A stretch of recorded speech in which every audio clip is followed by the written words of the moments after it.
ప్రభు అయిన యేసుక్రీస్తు నామములో మీ అందరికీ హృదయపూర్వక వందనాలు. అందరికీ వందనాలు.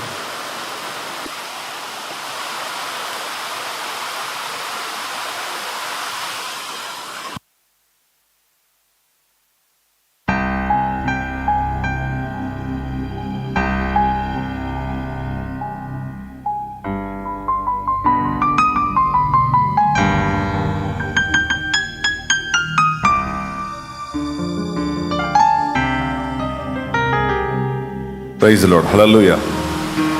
అందరం కలిసి గట్టిగా చెప్దాం. దాదాపు 12 రోజులుగా ఎడతెరిపి లేకుండా రోజు పడతానే ఉంది వాన. ఇది ఇలానే కంటిన్యూ అయిందంటే పెద్ద పెద్ద నష్టాలు చూడాల్సి వచ్చింది మన రాష్ట్రంలో. ఇతర రాష్ట్రాల్లో కూడా కొన్ని ప్రాంతాల్లో ఈ పెను తుఫాను బీభత్సం కొనసాగుతూ ఉంది. మన రాష్ట్రంలో కూడా చాలా ప్రాంతాల్లో దీని తీవ్రత భయంకరంగా కనిపిస్తూ ఉంది.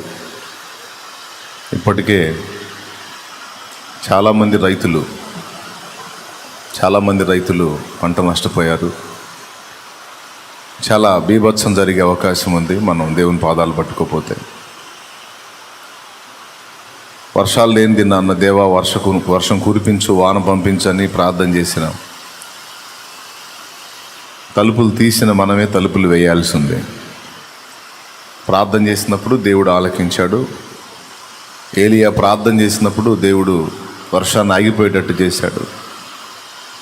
మళ్ళా వర్షం కురవాలని ఆనాడు ఏలియా ప్రార్థన చేసినప్పుడు దేవుడు వర్షం ప్రార్థన చేసిన తర్వాత ఇచ్చాడు. ఇప్పుడు సమాజంలో జరుగుతున్న పరిస్థితి ఇదే. అయితే అతివృష్టి, లేకపోతే అనావృష్టి. ఏదో ఒక విధంగా మనుషుల్ని ఇబ్బంది పెట్టే విధంగానే ప్రకృతి నడుస్తుంది. మనం పట్టుదలగా ప్రార్థన చేద్దాం. ఈరోజు వేరే ప్రసంగాలు ఏవి చేయడానికి మనసు లేదు నాకు. ఎందుకంటే అందరికీ పెను ప్రమాదం ఇది. చుట్టూ జలమయం అయిపోతూ ఉంది. ఇందులోనే ఇంకో మాట కూడా చెప్పనివ్వండి. మీరు నివసించేటువంటి గృహాలు మట్టి గోడలతో ఉంటే దయచేసి అవి ఎలా ఉన్నాయో చూసుకోండి. అలాగే సిమెంట్ గోడలైనా పగుళ్ళు ఇచ్చినటువంటి గోడలు ఉంటే వాటి దగ్గర పండుకోవడానికి ప్రయత్నం చేయొద్దు. రాత్రి వేళల్లో ఎప్పుడు ఏ జామున అవి ఒరిగి పడతాయో తెలియదు కనుక ప్రమాదాలు జరుగుతాయి. అలాగే పాకల్లో నివసించే వారు ఎవరైనా ఉంటే మరి కట్టె అది నిట్టాళ్ళు నేలలోకి ఉంటాయి కనుక బాగా నేల నాని ఉంది కనుక అవి కూడా కూలే అవకాశం ఉంటుంది. జాగ్రత్త. ఏమరపాటుగా ఉండకండి. పిల్లలు కలిగిన వాళ్ళు, పాకాల్లో నివసించే వాళ్ళైనా, రేకుల షెడ్లో నివసించే వాళ్ళైనా, మట్టి గోడలు, కొంతమంది రేకులే వేసుకుంటారు కానీ మట్టి గోడలతో కట్టుకొని సిమెంట్ చేసుకొని అది ప్లాస్టింగ్ చేసుకొని పైన రేకులు వేసుకుంటారు. ఈ నాన్పుడు వానలువి నాని ఎప్పుడు దన్మని ఒరుగుతాయో తెలియదు కనుక గృహాలు కొంచెం చూసుకోండి దయచేసి. ఒక గది బాగుంది, ఇంకో గది కొంచెం పగుళ్ళు ఇచ్చింది అంటే ఆ పగుళ్ళు ఇచ్చిన గదిలో ఉండకండి, బాగున్న గదిలో ఉండండి. ఎందుకంటే ఎప్పుడు నైట్ నిద్రలో ఉంటారు, ఏమరపాటున ఉన్నప్పుడు ఒకవేళ, ఎందుకంటే అట్లా గోడలు కూలి చాలామంది దెబ్బతింటూ ఉంటారు ఈ తుఫాన్ల టైంలో. తర్వాత అక్కడక్కడ పల్లెటూళ్ళలో నీళ్లు కాలువలో చిన్న నేల బ్రిడ్జిల మీద ప్రవహిస్తూ ఉంటాయి. ఏముందిలే మా ఊరేగా, ఎప్పుడు నాకు అలవాటేగా, ఇదేముందిలే, ఇంతకంటే పెద్దవి దాటిపోయామని లెక్క లేకుండా బ్రిడ్జిల మీదుగా నీళ్లు ప్రవహిస్తున్నప్పుడు నాకు అలవాటేలే అని మూర్ఖంగా దాటిపోవడానికి ప్రయత్నం చేయొద్దు. అవసరమైతే యువతలి పక్క తెలిసిన వాళ్ళు ఉంటే వాళ్ళ ఇంట తలదాచుకోండి, లేకపోతే ఏదో ఒక ప్రదేశంలో, సురక్షిత ప్రదేశంలో ఉండి కాస్త ఆ ఫ్లోటింగ్ తగ్గినాక వెళ్ళడానికి జాగ్రత్త పడండి. చిన్న చిన్న కాలువలు ఉంటాయి పల్లెటూళ్ళల్లో, నేల మీద ప్రవహిస్తా, నేల బ్రిడ్జీలు, వాటి మీదుగా బారుతుంటాయి నీళ్లు. అట్లా కొట్టుకుపోతున్నారు మనుషులు. భీతావహంగా ఉంది పరిస్థితి. కాబట్టి కొంచెం మిగిలిన రాష్ట్రాల్లో, కొన్ని రాష్ట్రాల్లో పరిస్థితులు బాగానే ఉన్నాయి, కానీ ఈసారి మన ఆంధ్ర రాష్ట్రంలో చాలా బీభత్సంగా ఉంది.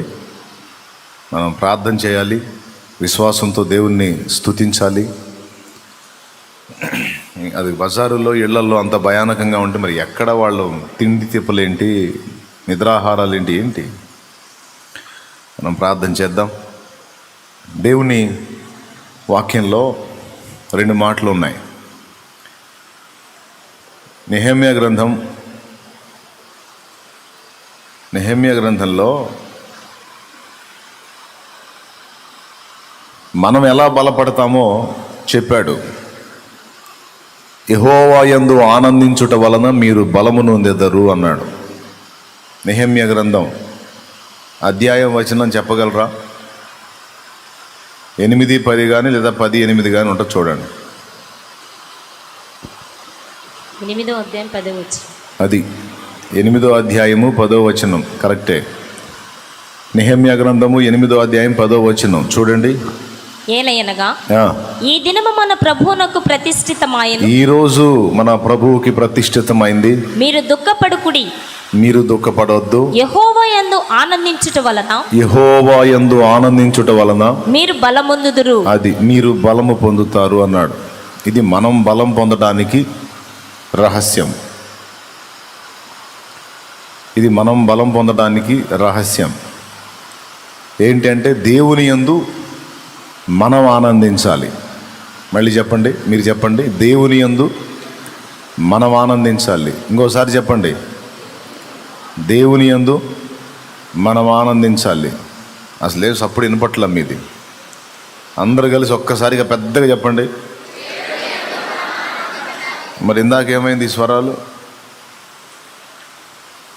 దానివల్ల మనం బలం పొందుతామని అక్కడ చెప్పాడు. మనిషి ఆనందం పొందడానికి వెతుక్కునే మార్గాలు, అనేక మార్గాలు ఉన్నాయి. ఆ వేరే మార్గాల్లో ఆనందం పొందడానికి వెతుక్కుంటే, ఆ మార్గాల్లో ఆనందం పొందడానికి వెతుక్కుంటే మనం బలం పొందటం కాదు, బలహీనం అవుతాం. త్రాగుడులో ఆనందాన్ని వెతుక్కుంటారు కొంతమంది. తాగి వీక్ అయిపోయి ఎందుకు పనికి రాకుండా అయిపోయి పరిస్థితికి వెళ్ళిపోతారు. ఇంకొక పాపంలో ఆనందాన్ని వెతుక్కుంటారు. ఆ పాపం చేసి అట్లా వీక్ అయిపోతారు కొంతమంది. అట్లా మనిషి ఆనందం అనుకున్న వాటిల్లో మనిషి బలహీన పడిపోయేటువంటివి చాలా ఉన్నాయి. ఎంత ఆనందపడితే అంత బలం పొందుకునే మార్గం ఒకే ఒక్కటి ఉంది. అది ప్రభువునందు ఆనందించుట, దేవునిలో ఆనందించుట. మనం ఆనందం కోసం లోకంలో వెతికే మార్గాలన్నీ మనల్ని బలహీనతలోకి తీసుకెళ్తాయి. కానీ ప్రభువులో మనం ఆనందించడానికి మొదలుపెట్టినప్పుడు మాత్రమే మనం బలంలోకి వెళ్తాం, బలం పొందుతాం. ఇదే మాట ఫిలిప్పీలకు రాసిన పత్రిక 4:4 కూడా పౌలు మహనీయుడు ఎత్తి చెప్పాడు. ప్రభువునందు ఆనందించుడి, మరలా చెప్పుదును, ప్రభువునందు ఆనందించండి. దేనిని గూర్చి చింతపడకుడి, కానీ ప్రతి విషయాన్ని గూర్చి స్తోత్రం చెప్పు గడి చెప్పు ఇంకోసారి చెప్పు.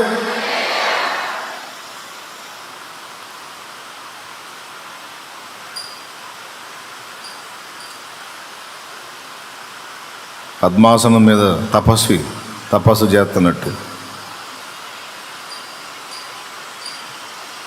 ఇంతను వరదలు వచ్చి జనం ఘోరంగా ఉంటే చెప్పండి ఇంకోసారి గట్టిగా చెప్పండి. ఇంకోసారి చెప్పండి. ఏం పర్లేదు చెప్పండి, ఇంకోసారి చెప్పండి. అది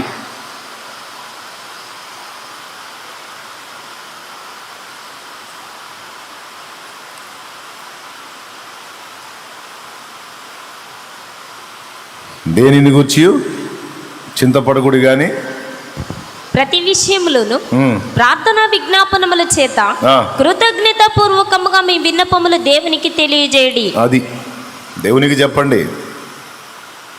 అప్పుడు దేవుని సమాధానం మీ హృదయ ఆలోచనలకు తలంపులకు కావలి ఉంటుంది. దేవుని సహాయం మీకు దొరుకుతుంది అంటాడు. సో ఈ రెండు చోట్ల దేవుని యందు ఆనందించండి అన్నాడు. ఒక చోట ఆనందిస్తేనేమో మనకు బలం కలుగుతుంది. ఒక చోట ప్రభువునందు ఆనందించి ప్రభువుకి విన్నపాలు తెలియజేయటం ద్వారా సమాధానం లభిస్తుంది. అయిపోయింది. మనం ప్రభువునందు ఆనందిస్తే ఏం జరిగిద్ది? మూడోది ఏం జరిగిద్దంటే, క్రీస్తు యేసునందున్న వారు ప్రభువునందు ఆనందించుట ద్వారా అన్ని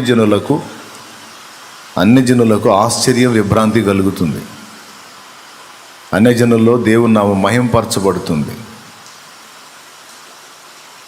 క్రీస్తు యేసునందున్న మనం వికారులమై విషన్న వదనాలతో కూర్చుంటే వారికి ఏమీ విభ్రాంతి కలగదు. కానీ ప్రతికూల పరిస్థితుల్లో సైతం క్రీస్తు యేసునందు మనం ఆనందాన్ని పొందడం ద్వారా అన్ని జనులకు ఆలోచన కలుగుతుంది. తద్వారా దేవుని గురించి తెలుసుకోవటానికి వారు కూడా ప్రయత్నం చేసే అవకాశం ఉంది. ప్రభువునందు మనం ఆనందించటం ద్వారా అనుకూరే ప్రయోజనాలు. నాలుగవది, ప్రాణాత్మ శరీరములకు నెమ్మది కలుగుతుంది, ఆరోగ్యం కలుగుతుంది ప్రభువునందు ఆనందించడం ద్వారా. నాలుగవది, ప్రాణాత్మ శరీరములకు ఆదరణ కలుగుతుంది, దేహానికి ఆరోగ్యం కూడా కలుగుతుంది ప్రభువునందు ఆనందించడం ద్వారా. 4.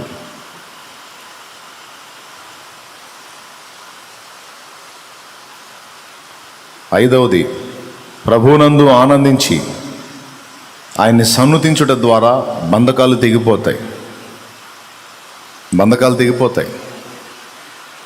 పౌలు శీలలు చెరసాల్లో ఉన్నప్పుడు వారు ప్రార్థించారు, కీర్తనలు పాడి సంతోషించారు.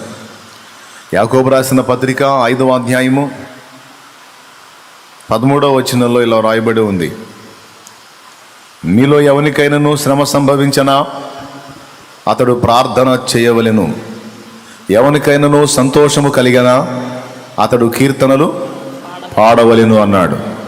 శ్రమ సంభవించినప్పుడు ప్రార్థన చేయాలి, సంతోషం కలిగినప్పుడు కీర్తనలు పాడాలి. పౌలు శీలలు చెరసాల్లో ఉన్నప్పుడు ఈ రెండూ చేశారు. స్తోత్రం చెప్పండి గట్టిగా. మీరు నీరసంగా చెబితే కాదు, కొంచెం ఈరోజు మీరు గట్టిగా చెప్పాలి. శ్రమ సంభవించినప్పుడు ప్రార్థన చేయమన్నాడు, సంతోషం కలిగితే కీర్తన పాడమన్నాడు. ఈ రెండు చేశారు వాళ్ళు చెరసాల్లో. కాళ్ళు చేతులు కదలకుండా బోండ వేసి బిగించి వాళ్ళని కొట్టి తీవ్రంగా చిత్రవద చేసి చెరసాల్లో వేశారు పౌలు శీల ఇద్దరిని. మధ్యరాత్రి వేళ వాళ్ళు దేవునికి ప్రార్థన చేసి కీర్తనలు పాడారు అని రాస్తుంది. శ్రమలో ఉన్నప్పుడు ప్రార్థన చేయాలి, సంతోషం కలిగినప్పుడు కీర్తన పాడాలి. చెరసాల్లో సంఖ్యలలో ఉండి కూడా వారు ప్రార్థన చేసి ప్రార్థన దేవుడు విన్నాడు అనడానికి గుర్తుగా వారు కీర్తనలు పాడి తమ సంతోషాన్ని, ప్రభువునందు తమ ఆనందాన్ని వ్యక్తపరిచారు. ఫలితంగా వారి బంధకాలు ఊడిపోయినాయని రాస్తుంది లేఖనంలో. వారి బంధకాలే కాదు, వారు పాడుచుండగా వినుచున్న ఖైదీల బంధకాలు కూడా అందరి బంధకములు ఊడెను అని రాస్తుంది. కాబట్టి దేవుని యందు విశ్వాసమును బట్టి సన్నుతించి ఆనందించుట ద్వారా బంధకాల్లోంచి మనం బయటపడే అవకాశం ఉందని లేఖనం సాక్ష్యం ఇస్తుంది. ఇట్లా ప్రభువునందు ఆనందించుట ద్వారా బహుళ ప్రయోజనం ఉంది. చెప్పండి, వరుసగా చెప్పండి. దేవుని యందు మనం ఆనందించటం ద్వారా ఏమేమి లాభాలు ఉన్నాయి? మొట్టమొదటిది, నెహెమ్యా ఏం చెప్తున్నాడు? మీరు బలమునొందుతారు అన్నాడు. ఆత్మబలం కావచ్చు, భౌతిక బలం కావచ్చు, సంథింగ్ ఏదైనా బలం కలిగిద్ది అన్నాడు. రెండవది, ప్రభువునందు ఆనందించడం ద్వారా ఏం జరుగుతుంది? ఏదో ఒకటి జరుగుతుంది. ఎవరు చెప్పట్లా? సరే, ఏం జరిగిద్దో 5 సంగతులు చెప్పా. మీరు రాసుకున్నారా అనుకుంటున్నా, రాసుకోకపోతే మీ కర్మ, వదిలేసేయి. ప్రభువునందు మనం ఆనందించడం ద్వారా అనేక ప్రయోజనాలు ఉన్నాయి. అందుకే మన ఆనందం, మన అతిశయం ఆయనే అయి ఉండాలి, ఆయనలోనే. ఇది ప్రభువునందు మనం ఆనందించడం ద్వారా జరిగేది. అయితే బైబిల్లో ఇంకొక మాట కూడా రాస్తుంది.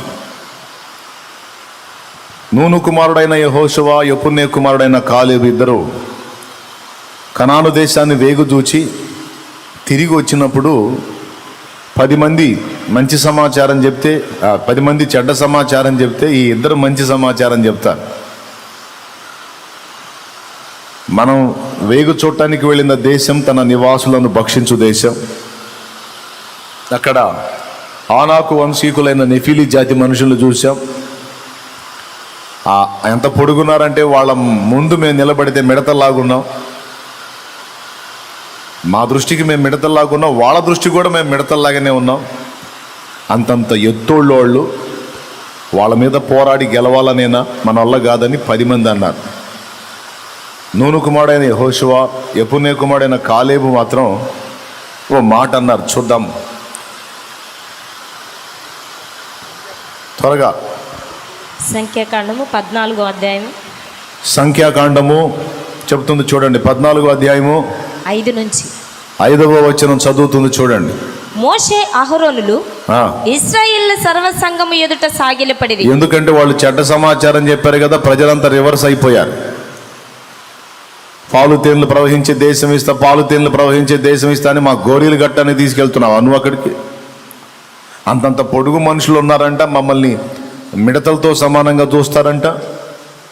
వాళ్ళ మధ్యలోకి తీసుకెళ్ళి మమ్మల్ని సావగొట్టాలనేగా నువ్వు చేసిన పని అని మొత్తం రివర్స్ అయిపోయారు. రివర్స్ అయినప్పుడు మోషే అహరోనులు సర్వ సమాజం ఎదుట సాగిలపడ్డారు. అప్పుడు దేశమును సంచరించి చూచిన వారిలో నుండి నూను కుమారుడగు యెహోషువ, ఆ దేశాన్ని సంచరించి చూడటానికి వెళ్ళినటువంటి ఆ 12 మందిలో 10 మందిని పక్కన పెడితే 2 గురించి మాట్లాడుతున్నాడు. నూను కుమారుడగు యెహోషువయు, యెఫున్నె కుమారుడగు కాలేబును బట్టలు చించుకొని. యెఫున్నె కుమారుడగు కాలేబును 2 బట్టలు చించుకున్నారండి. జనాల ప్రవర్తన చూసి, దైవజనులు సమాజం ముందు సాగిల పట్టం చూసి బాధపడ్డారు. వస్త్రాలు చించుకొని ఏమంటున్నారు చూడండి. ఇశ్రాయేళ్ల సర్వ సమాజముతో మేము సంచరించి చూచిన దేశము మిక్కిలి మంచి దేశము. మన భవిష్యత్తు ప్రమాదకరంగా ఏమీ లేదు, శాపగ్రస్తంగా ఏమీ లేదు. అది ఆశీర్వాదకరంగా ఉంది, మంచిగా ఉంది, సమాధానకరంగా ఉంది. వారేమంటారు 10 మంది, మన చివరి మజిలీ భయానకంగా ఉండబోతుంది, మన భవిష్యత్తు వికృతంగా ఉండబోతుంది.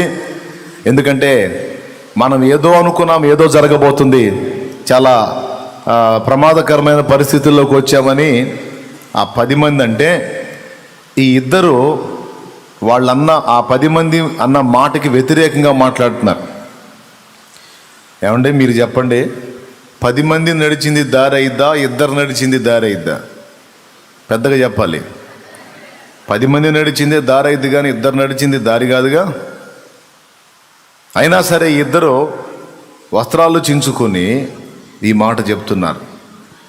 వాళ్ళు చెప్పే మాటను మీరు నమ్మొద్దు. వాళ్ళు ఎంత పొడుగుంటే ఏమి, ఎంత లావు ఉంటే ఏమి, ఎంత బలశాలు అయితేనేమి,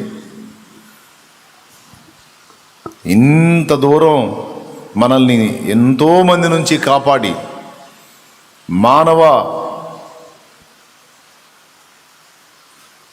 జీవనానికి భిన్నమైన రీతిలో మనల్ని పోషించాడు దేవుడు.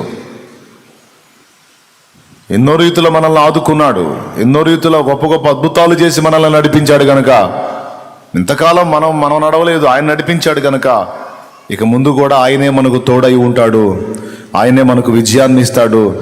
వారు చెప్పే మాటను బట్టి మన భవిష్యత్తును గురించి వికృతంగా ఊహించొద్దు.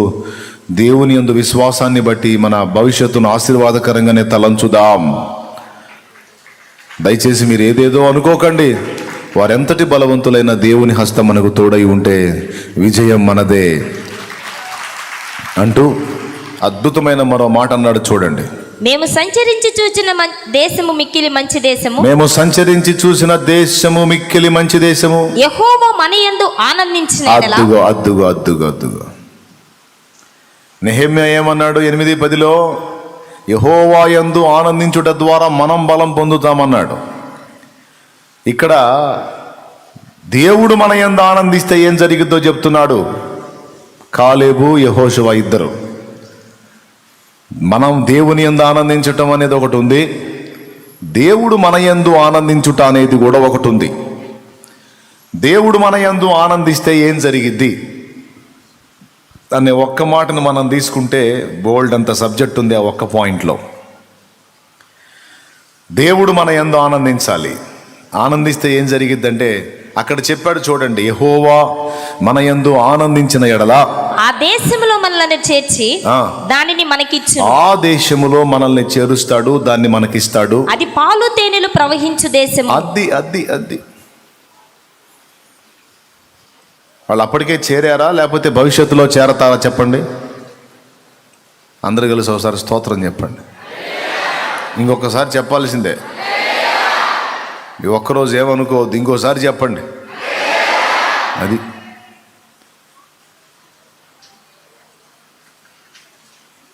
వాళ్ళు అప్పటికే చేరారా, అందులో చేరలేదా? చేరేది భవిష్యత్తా లేకపోతే ప్రస్తుతమా వారికి? కనాను దేశములోనికి చేర్చబడుట అనేది వారి భవిష్యత్తా వారి ప్రస్తుతమా? పెద్దగా చెప్పాలి. ఆ భవిష్యత్తుని గురించి శుభవచనాలు పలుకుతున్న వాళ్ళెవరు? యెహోషువ, కాలేబు. భవిష్యత్తుని గురించి దరిద్రపు మాటలు పలికింది ఎవరు? చెడ్డ సమాచారం చెప్పింది ఎవరు? ఆ 10 మంది ఇశ్రాయేలు పెద్దలు. ప్రియులారా, మనల్ని బట్టి కానీ మన పరిస్థితులను బట్టి కానీ మనం ఆలోచించుకున్నప్పుడు మన భవిష్యత్తు భయానకమే. కానీ మనం ఒంటిగా లేమే, మన ఒంటరిలం కామే.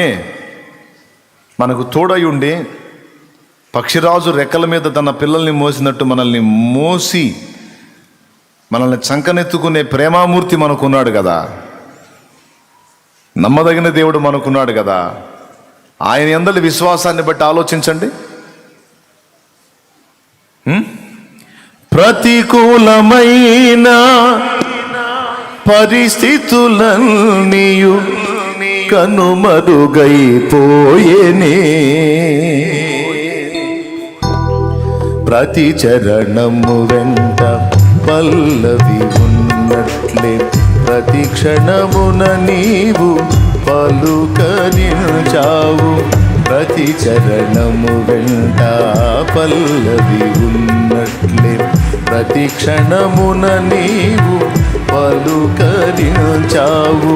ప్రతికూలమైన పరిస్థితులన్నీయు కనుమరుగైపోయేనే, ప్రతికూలమైన పరిస్థితులన్నీయు కనుమరుగైపోయేనే.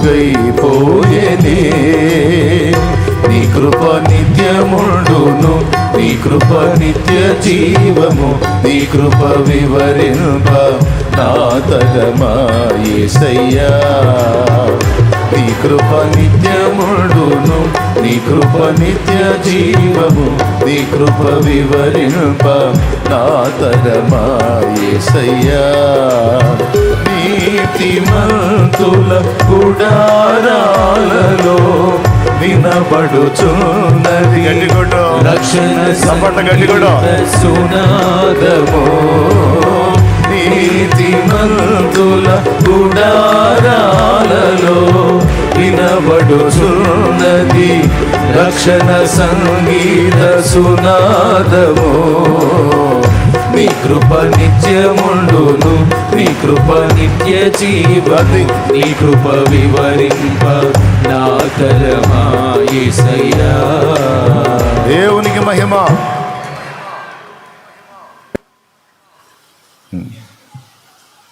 ప్రతికూల పరిస్థితులు ఏమవుతాయి? కనుమరుగైపోతాయి. ఎందుకంటే మనం ఒంటరిగా లేవు. సైన్యములకు అధిపతి యెహోవా మనకు తోడై ఉన్నాడు. భూమి ఆకాశములకు సృష్టికర్త అయిన వాడు మనకు తోడై ఉన్నాడు. ఆయన కృప నీ మీద ఉంటే, ఆయన దయ నీ మీద కలిగితే, ఆయన నీ యందు ఆనందిస్తే నీకు ప్రతికూలంగా ఉన్న పరిస్థితులు సైతం నీకు అనుకూలంగా మారిపోయేటట్టు ఆయన చేస్తాడు. ఆయన చేయలేడా? నీకు నష్టములుగా ఉన్న పరిస్థితులను కూడా నీకు లాభంగా మార్చే దేవుడు ఆయన మారుస్తాడు. అంత సమర్థుడు ఆయన. అరే, ఆయన మనకుంటే మీకేం పిచ్చా చేదస్తమా? నివాసులను భక్షించే దేశం కాదు, పాలు తేనెలు ప్రవహించే దేశం అది అన్నాడు. చివరికి ఎవరి మాట నెరవేరింది? విశ్వాసంతో పలికిన వీరి మాట నెరవేరిందా? దేవుణ్ణి సందేహించి సణిగి సర్వ సమాజం నాయకుల మీద తిరుగుబాటు చేసేటట్టు చేసినటువంటి వారి మాట నెరవేరిందా? ఎవరు చేరారు ఆ వాగ్దాన దేశంలోనికి? సందేహించి అనుమానించి దేవుణ్ణి తక్కువ అంచనా వేసి మనుష్య రీతిని ఆలోచించే వాళ్ళు చేరారా? అమ్మో మన భవిష్యత్తు భయంకరం అన్నవాళ్ళు చేరారా? నో, దేవుని బట్టి మనకు ఆశీర్వాదకరమైన భవిష్యత్తు ఉంది, దేవుని బట్టి మనకు జయం ఉంది, దేవుని బట్టి మనకు విజయం ఉంది, దేవుని బట్టి మనం అందులో ప్రవేశిస్తాం అన్నోళ్ళు చేరారా? ఎవడు ఏది విశ్వసించాడో అదే పొందాడు, ఎవడు ఏది నమ్మాడో అదే పొందాడు. ఒకరేమో దేవుణ్ణి పక్కన పెట్టి మానవరీత్యా ఆలోచించి తాము భయపడి ఇతరులను భయపెట్టి మొత్తం అరణ్యంలో రాలిపోయారు. పసిబిడ్డల్లాగా దేవుని శక్తిని ఎరిగిన వారై విశ్వాసం ఉంచి దేవుని బట్టి మనం చేరగలం, దేవుడు మనల్ని దానిలోనికి ప్రవేశపెడతాడు. అంతేకాదు దేవుడు దానిని మనకిస్తాడు, మన శత్రువులను మన ముందు లేకుండా దేవుడే హతం చేస్తాడు, మన ప్రతికూల పరిస్థితులన్నీ దేవుడే తొలగిస్తాడు. మనం ఆయన పాదాలు పట్టుకుందాం, ఆయన సంతోషపడినట్లుగా మనం జాగ్రత్తలు తీసుకుందాం. ఆయన మన యందు ఆనందిస్తే చాలు, మన కోసం ఏదైనా చేయగలడని ఎంత అద్భుతమైన మాట పలికాడో చూడు, ఎంత ముఖ్యమైన మాట పలికాడో చూడు. ఈ మాట పలికిన వారు వాగ్దాన దేశంలో ప్రవేశించారు. ఈ దినములన్నిట ఏమండి, ఇశ్రాయేలు సర్వ సమాజంలో కనాను దేశం గురించి దేవుని బట్టి శుభ సమాచారం చెప్పినటువంటి ఇద్దరిలో ఒకడే యెహోషువ.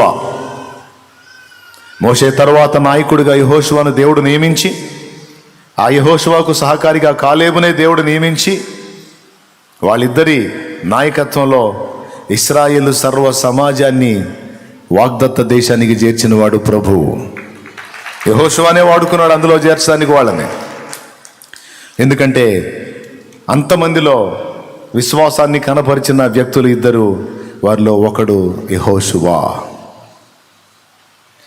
నీ దినములన్నిట ఎవరు నీ ఎదుట నిలువలేరని యెహోషువతో, నీ దినములన్నిట ఎవరు నీ ఎదుట నిలువలేరని యెహోషువతో వాగ్దానము చేసినావు, వాగ్దాన భూమిలో చేర్చినావు, వాగ్దానము చేసినావు, వాగ్దాన భూమిలో చేర్చినావు. సర్వోన్నతుడా నీవే నాకు ఆశ్రయ దుర్గము, సర్వోన్నతుడా నోరు తెరిచి పాడాలి, నాకు ఆశ్రయ దుర్గము. ఎవరు లేరు నాకు ఇలలో, ఎవరు లేరు నాకు ఇలలో, ఆదరణ నీవేగా, ఆనందం నీవేగా, ఆదరణ నీవేగా, ఆనందం నీవేగా. సర్వోన్నతుడా నీవే నాకు ఆశ్రయ దుర్గము. హల్లెలూయా. చెప్పండి, మనం మెయిన్గా ఏది చూసుకోవాలి? అమ్మో ఆ పరిస్థితులు ఏమైపోతాయో, ఇట్లా ఏమైపోతుందో, అమ్మో రేపు ఏం జరిగిద్దో, అయ్యో ఇది ఎలాగా అది ఎలాగా, అమ్మో అయ్యో కుయ్యో మురగాదు. మనం ఆలోచించుకొని జాగ్రత్త పడాల్సింది ఒక్కటే, దేవుడు నా యందు ఆనందించే విధంగా నేనున్నానా లేదా అనేది ఒక్కడు చూసుకుంటే చాలు. మేజర్ పాయింట్ చెప్తున్నా, దేవుడు నన్ను బట్టి ఆనందించే విధంగా నేను మారు మనసు పొందానా, జాగ్రత్త పడ్డానా, ఆయన ఆనందించే విధంగా నేను అడుగులేస్తున్నానా, దేవుడు నన్ను బట్టి దుఃఖపడే స్థితిలో నేనున్నానా, సంతోషించే స్థితిలో నేనున్నానా అనేది చూసుకోవాలి. ఈ ఒక్క విషయంలో మనం జాగ్రత్త తీసుకుంటే నేను చెబుతున్నా, పెద్ద పెద్ద పర్వతాలు నీ త్రోవకు అడ్డున్నా చదును భూమి అయిపోతాయి, చదును భూమి అయిపోతాయి. పెద్ద పెద్ద పర్వతాలు నీ మార్గంలో అడ్డున్నా ఏమవుతాయి? చదును భూమి అయిపోద్ది. కొట్టేస్తాడు అంతే.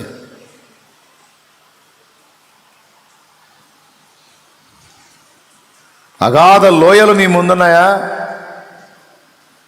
నీ కాలికింత ముళ్ళు కూడా గుచ్చుకోకుండా, నీకింత దెబ్బ కూడా తగలకుండా నిన్ను ఆయన భుజం మీద ఎత్తుకొని దాటిస్తాడు.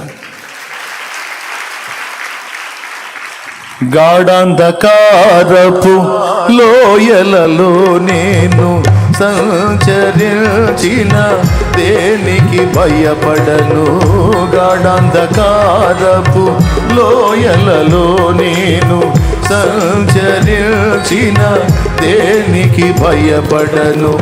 నీ తుడ్డు కర్రయు నీ దండమును అనుదినం అనుక్షణం కాపాడునే. నీ తుడ్డు కర్రయు నీ దండమును అనుదినం అనుక్షణం కాపాడునే. ఆనందమే పరమానందమే ఆశ్రయపురమైన యేసయ్యా నీలో. ఆనందమే పరమానందమే ఆశ్రయపురమైన యేసయ్యా నీలో. ఆపత్కాలములన్నిటిలో ఆదరించిన అక్షయుడా నీకే స్తోత్రము.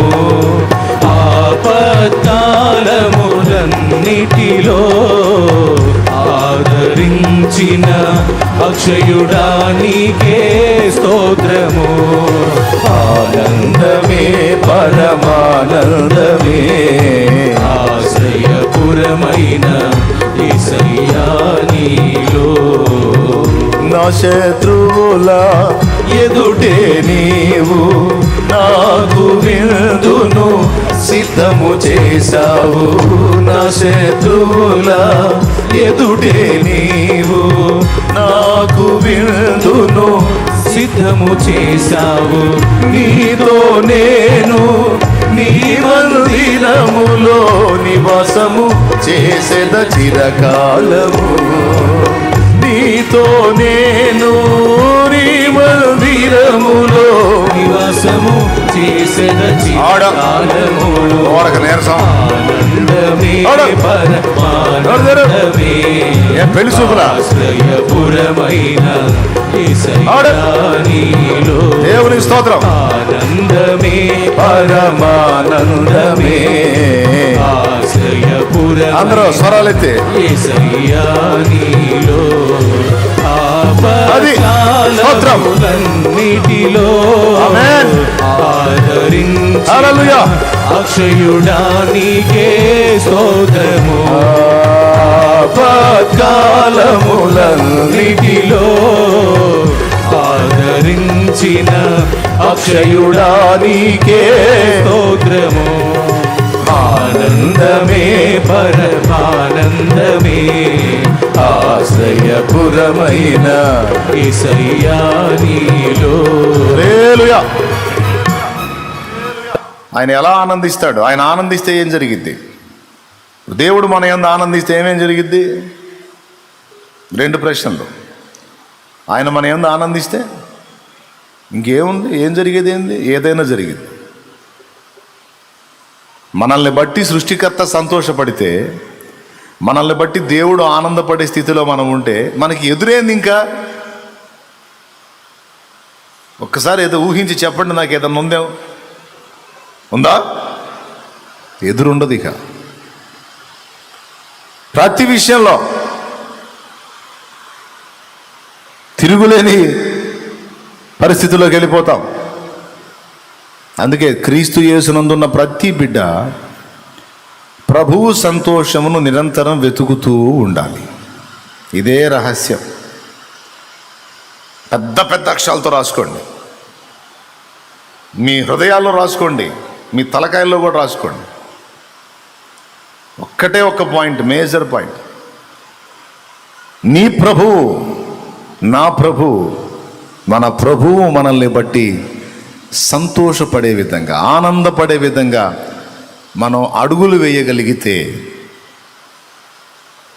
ఇక నీకు ఎదురు ఏది ఉండదు. కోటి దయ్యాలు ఏకమై కూటం పెట్టుకొని మీటింగ్ వేసుకొని మరి నీ మీదకి వచ్చిన 7 దారుల్లో పరారైపోతా, ఏది నిన్ను జయించజాలదు. చెప్తున్నాగా, 24 రకాల సమస్యలు నీ మీదికి తీసుకొచ్చిన పని కట్టుకొని ఏది నిన్ను కనీసం కదిలించనైనా కదిలించదాలదు. ఆయన నీకు తోడై ఉన్నాడు, ఆయన నిన్ను బట్టి ఆనందిస్తున్నాడు. ఇంకా అప్పుడు ఆయన నిన్ను బట్టి ఆనందిస్తే ఏముంటుంది? నీ దీపం ఆరిపోకుండా ఆయన తన చేతులు అడ్డు పెడతాడు. ఇక ఎంతమంది వచ్చి ఊదినా అది ఆరదు. ఓకే, అది వాడు మరి సుడిగాల్లోనైనా జడి నా దీపము యేసయ్యా నీవు వెలిగించినావు, సుడిగాలిలోనైనా జడివానలోనైనా ఆదిపోతులే నీవు వెలిగించిన దీపము, నీవు వెలిగించిన దీపము, నీవు వెలిగించిన దీపము, నా దీపము యేసయ్యా నీవు వెలిగించినావు, సుడిగాలిలోనైనా జడివానలోనైనా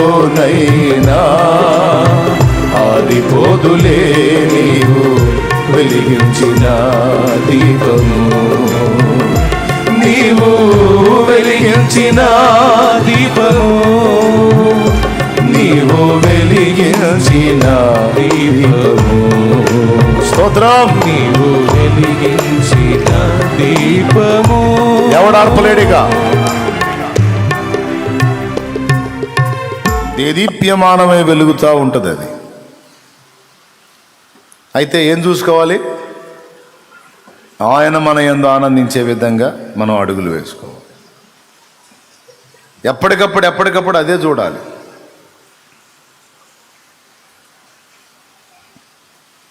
నేను ఈ చర్యను చేయుట ద్వారా ఆయన బాధపడతాడేమో, నేను ఇలా ప్రవర్తించడం ద్వారా ఆయన దుఃఖపడతాడేమో, నేను ఈ పని చేస్తే యేసయ్య సంతోషపడతాడు, నేను ఈ పని చేస్తే యేసయ్య ఆనందపడతాడు, నేను ఇదిగో వీరికి సహాయం చేస్తే యేసయ్య ఆనందపడతాడు, నేను ఇలా మాట్లాడితే యేసయ్య ఆనందపడతాడు, నేను ఇలా చేస్తే యేసయ్య ఆనందపడతాడని ప్రతి దానిలో ఆయన సంతోషం వెతుకును.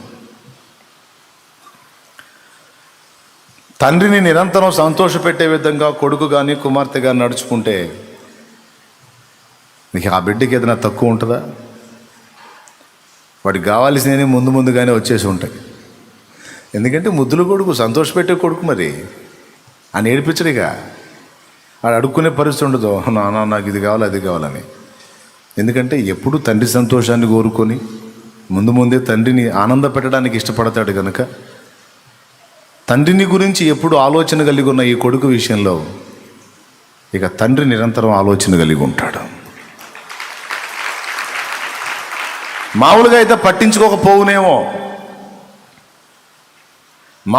పట్టించుకోకపోవునేమో తండ్రి, కానీ ప్రత్యేకంగా వీడు తండ్రి గురించి, తండ్రి సంతోషం గురించి, తండ్రి ఆనందం గురించి ఆలోచిస్తూ ఉన్నప్పుడు ఆటోమేటిక్గా ఆకర్షిస్తాడు తండ్రిని వాడి గురించి ఆలోచించేటట్టు. అది కొద్దిగా తీవ్రంగా ఆలోచించేటట్టు చేస్తాడు. ఇంక వాడికి ఏది కావాలో ముందే రెడీ చేసి పెడతాడు. ఈ తండ్రి కొడుకులు ఒకరి ఆనందాన్ని ఒకరు వెతుకుతున్న అనుబంధంలో ఎంత అద్భుతంగా ఉంటుందో ఒకసారి ఊహించండి మీరు. వాడికి ఏది కావాలన్నా సరే వీడు అడిగే పరిస్థితే ఉండదు. ఇక చూస్తాడు, వాడు అవసరాన్ని చూస్తాడు, తెచ్చి పెడతాడు. ఏంటన్నా, ఏంటి నాకు కీ ఇస్తున్నావు ఏంటి, తాళపు చెవి ఇస్తున్నావు ఏంటంటే బయటికి వెళ్ళి చూడిపో అంటాడు. అడిపోయి చూస్తే వాడికి అవసరమైన వస్తువు ఏదో ఉంటుంది అక్కడ, వాడి ఆనందం. మళ్ళా కొడుకు సంతోషం, తండ్రి సంతోషం వెతుకుతాడు. తండ్రికి కావాల్సిందేదో, తండ్రికి అక్కర కలిగిందేదో, తండ్రికి సంతోషం కలిగించేదేదో తీసుకొస్తాడు. ఏంటన్నా, ఏంట్రా, ఏంది బయట రమ్మన్నా, ఏంటంటే బయటికి రానా, బయటకు చూసి తండ్రికి సంతోషం, అరే ఇది తెచ్చావా, మరి నీకన్నా ఎక్కువే ఉంది నాన్న, నీకోసమే. ఎంత ప్రేమ నాయన. అట్లా తండ్రి కుమారులు ఒకరినొకరు సంతోష పెట్టుకునే విధంగా ఉన్న ఆ కుటుంబము ఎంత ఆశీర్వాదకరమైందో కదా. మనమైతే చెడిపోయిన పిల్లలం, ఆయనేమో మంచి తండ్రి. యథార్థంగా చెప్పండి, మనం ఏం పిల్లలం? మంచి పిల్లలమా? ఎంత చెడిపోవాలో అంత చెడిపోయిన పిల్లలం మనం. ఆయనేమో మంచి తండ్రి, ప్రేమ గల తండ్రి, హృదయం కలిగిన తండ్రి. ఈ చెడిపోయిన జీవితాలను ఇంతసేటు ప్రేమించి సహాయపడుతున్నాడే. ఈ చెడిపోయిన వాళ్ళు మారు మనసు పొంది కొద్దిగా మంచిగా ఆయన వైపు తిరిగి ఆయన ఆనందాన్ని వెతికితే ఇక ఆయన ఆగుతాడా? ఇక ఆయన ఆగుతాడా? ఉండమన్న చోట ఉంటాడా? ఎవరో ఆయన ఇక కట్టేసినా ఆగడా ఆయన. ఎంత ముచ్చట పడతాడో. అందుకే క్రీస్తు యేసు సంబంధులమైన హృదయాల్లో ఎప్పుడు ఆయన సంతోషం వెతకాలి.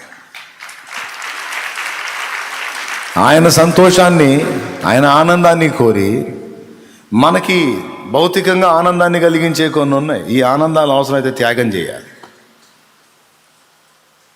ఆయనే చెప్పుకోవాలి. వాడు తప్పు చేయొచ్చండి, ఏం అడ్డం ఉంది వాడికి, నేనేం ఆపుతానా? కానీ వాడు చేయడు. ఎందుకంటే నేను అలా చేస్తే మా నాన్న బాధపడతాడు, నా గురించి ఆలోచిస్తాడు వాడు. వాడేదో బుద్ధిహీనమైన విధంగా బ్రతకొచ్చండి, కానీ బ్రతకడు వాడు. ఎందుకంటే అలా బ్రతికితే నాన్న బాధపడతాడు, నా గురించి ఆలోచిస్తాడండి వాడు. అనకు ఒక తండ్రి కొడుకు గురించి చెప్పుకొని ముచ్చట పడుతుంటాడు, కూతురు గురించి చెప్పుకొని, నా కూతురండి వెళ్తుంది, బయటికి వెళ్తుంది, వస్తుంది, ఏమైనా చేయొచ్చు, ఆ అమ్మాయికి అడ్డమే ఉంది, నేను కొట్టేవాడిని కాదు, తిట్టేవాడిని కాదు. కానీ తనకి ఎంత స్వేచ్ఛ ఇచ్చినా ఆ స్వేచ్ఛను నా కోసం నియంత్రించుకొని నాకు ఇష్టం లేనివి ఏవి చేయకుండా జాగ్రత్త పడిద్ది నా బిడ్డ, నా ముద్దులు కూతురు అంటాడు తండ్రి. ఒక తండ్రి ఏందయ్యా తెగ ప్రేమిస్తావు, నా కూతురు నా కూతురు నా కూతురు అని. ఆ లోకంలో అందరికీ కూతుళ్ళు లేరా? పెద్ద స్పెషల్గా నా కూతురు అని మాట్లాడతావు, నా కొడుకు అని మాట్లాడతావు అని ఇతరులు అంటే ఇట్లా చెప్తాడు. అనకేం చేయమంటావు? నా బిడ్డ ఇన్ని అవకాశాలు ఉన్నా, ఇంత స్వేచ్ఛ ఉన్నా, కేవలం నేను బాధపడతానని, నేను దుఃఖపడతానని, నేను ఆయాసపడతాను, నేను మాట పడాల్సి వచ్చిందని, నాకు అవమానం తేవటానికి ఇష్టపడక తన బ్రతుకు ద్వారా నేను సంతోషపడాలని తనకున్న అన్ని స్వేచ్ఛలను వదిలేసుకుని నా కోసం తను తాను నియంత్రించుకుందయ్యా నా కూతురు. ఆమె కోసం కాకపోతే ఇంకెవరి గురించి ఆలోచించాలి నేను? నా కోసం వాడికి ఉన్న స్వేచ్ఛలను వదిలేసుకున్నాడయ్యా నా కొడుకు. ఎక్కడ నాకు అవమానం తేయకూడదని, వాడిని బట్టి నేను తల ఎత్తుకొనే తిరగాలంట, వాడిని బట్టి నేను తల దించుకోకూడదంట. ఆడు అంటున్నాడు, మొన్న వాళ్ళ అమ్మతో అంటున్నాడు, నేను విన్నాను దూరంగా. ఫ్రెండ్తో చెప్పుకొని ఏడుచుకుంటాడు తండ్రి. కొడుకు ముందు మాట్లాడు, కూతురు ముందు మాట్లాడు, బిర్రుగా ఉంటాడు, నాకేం తెలియదు అన్నట్టు. దేవునికి స్తోత్రం అని పక్కన చెప్పుకొని ఆనందపడతారు. మంచి పిల్లల గురించి, పనికిమాలిన వాళ్ళ గురించి ఏం చెబుతారు? దరిద్ర పనులు చేసే వాళ్ళ గురించి ఏం చెబుతారు? గలీజు రకాల గురించి ఏం చెబుతారు? సిగ్గుపడతారు. భూమి మీద తండ్రి ఆనందపడితేనే బిడ్డకు కావాల్సినన్ని సమకూర్చినప్పుడు, పరలోక తండ్రి మనల్ని బట్టి ఆనందపడితే ఇక మనకి ఏదన్నా కొదువు ఉంటుందా? నీకోసం సమస్త ప్రకృతికి ఆజ్ఞ జారీ చేస్తాడు. అంటే ఒక్కసారి కాకపోతే ఒకసారి అన్న మైండ్ బాగుండాలండి. పద్దాకల చంచలం మైండ్ వేసుకొని ఊరక చంచలంగా బతికితే ఆ బతుకు అర్థమేముంది? దరిద్రంగా దారుణంగా బతుకుని ముగించడం తప్ప. ఒకసారి కాబట్టి ఒకసారైనా మైండ్ సరిగ్గా పనిచేయాలి. పద్దాకలా ఒకసారి కాబట్టి ఒకసారైనా మైండ్ పనిచేయాలండి. కర్తవ్యం తెలుసుకోవాలి, జీవితపు విలువలు తెలుసుకోవాలి, దేవుని చిత్తం తెలుసుకోవాలి. సోదరా ఏమంటావు? గాడికి వెళ్ళవాకు. స్తోత్రం చెప్పు గాడికి చెప్పు. తెలుసుకొని అడుగులు వేయాలి. పెద్దస్తమానం ఊరక పిచ్చి పిచ్చి పిచ్చి పిచ్చి కూర్చొని వింటారా, పక్కకు పోయినాక మళ్ళీ మెంటలుగా చేస్తుంటారు. ఇంతసేపు విన్నారా, బయటికి పోయినాక మళ్ళీ పిచ్చి పిచ్చికి చేస్తూ ఉంటారు. మార్చుకోవాలి. దేవుడు నన్ను బట్టి సంతోషపడే విధంగా నా అడుగులు దిద్దుకోవాలి. దేన్ని బట్టి సంతోషపడతాడు? నంబర్ 1, మనం ఆయన యందు ఉంచే విశ్వాసము దేవునికి సంతోష కారణం. నంబర్ 1,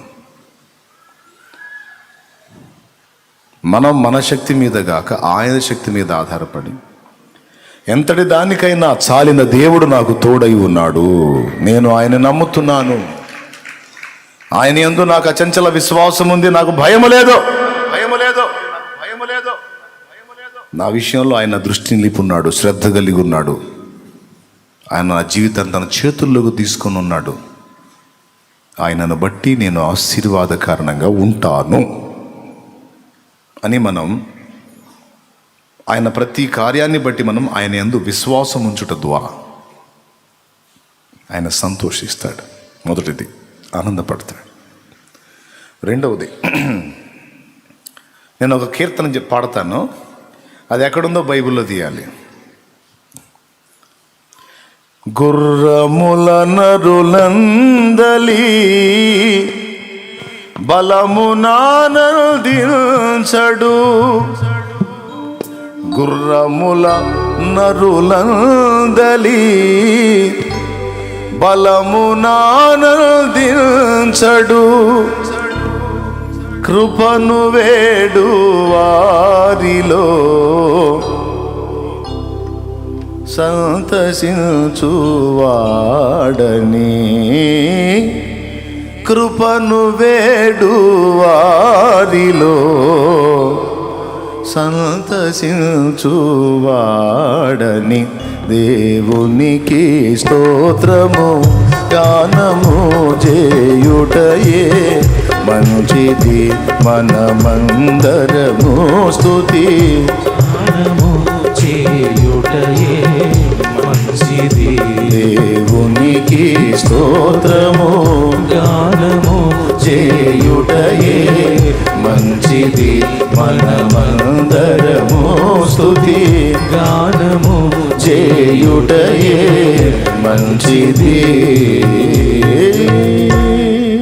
కీర్తనలు 147:10. విశ్వాసము లేకుండా దేవునికి ఇష్టడై ఉండుట అసాధ్యమని హెబ్రీ పత్రిక 11:6 అన్నాడు.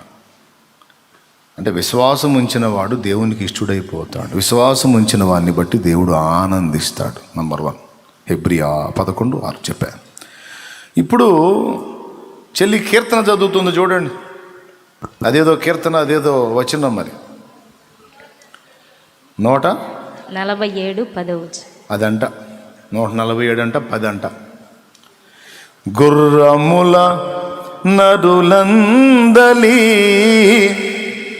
అబ్బా మా అబ్బాయికి ఎంత బలం ఉందో, మా అబ్బాయి ఎంత బలవంతుడో, మా అబ్బాయి ఎంత పరిశుద్ధుడో, మా అమ్మాయి ఎంత పరిశుద్ధురాలో, అసలు ఎంత బలవంతుడో అని మన బలమును బట్టి ఆయన ఆనందపడడట.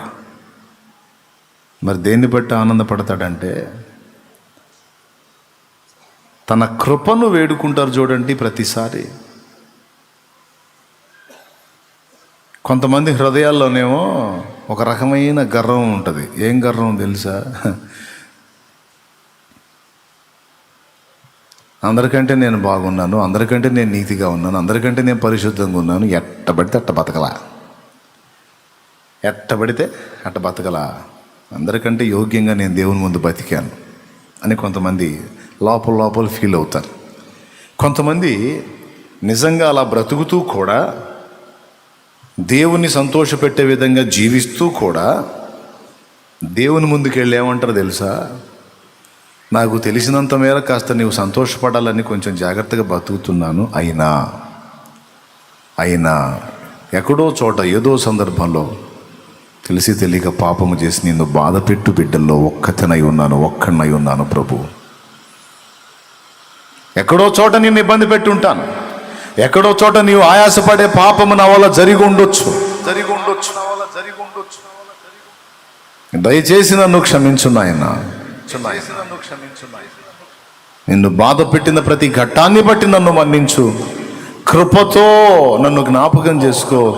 నాకు నీ కృప నిమ్ము తండ్రి. కృప చూపు నాయనా అని కృపను వేడుకుంటారు చూడండి.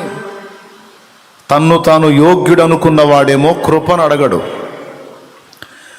తన్ను తాను యోగ్యుడు అనుకున్నవాడు కృపను అడగడు.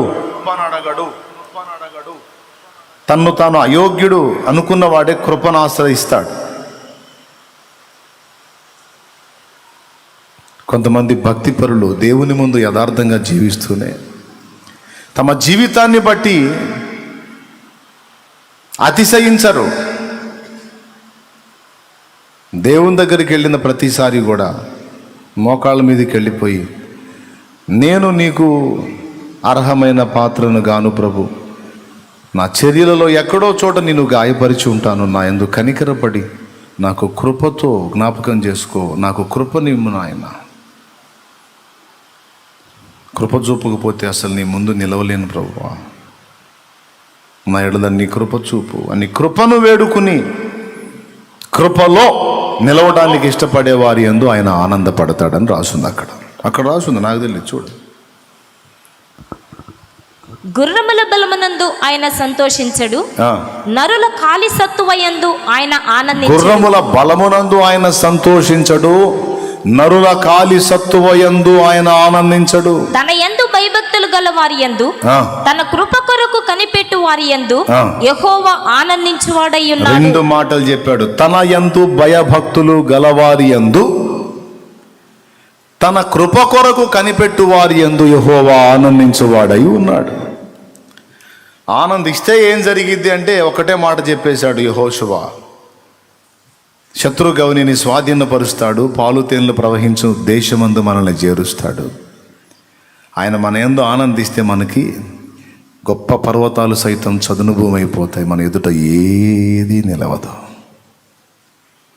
ఇక ఆయన మన యందు ఆనందిస్తే అసాధ్యమైనది ఏది ఉండదు అనే మాట చెప్పి అసలు ఎలా ఆనందిస్తాడు అనే దానికి మార్గాలు చెప్తున్నా. మొదటిది విశ్వాసమును బట్టి, రెండవది ఆ విశ్వాసంతో ఆయన పాదాల దగ్గరికి వెళ్ళి కృపను వేడుకుంటే సంతోషపడతాడు.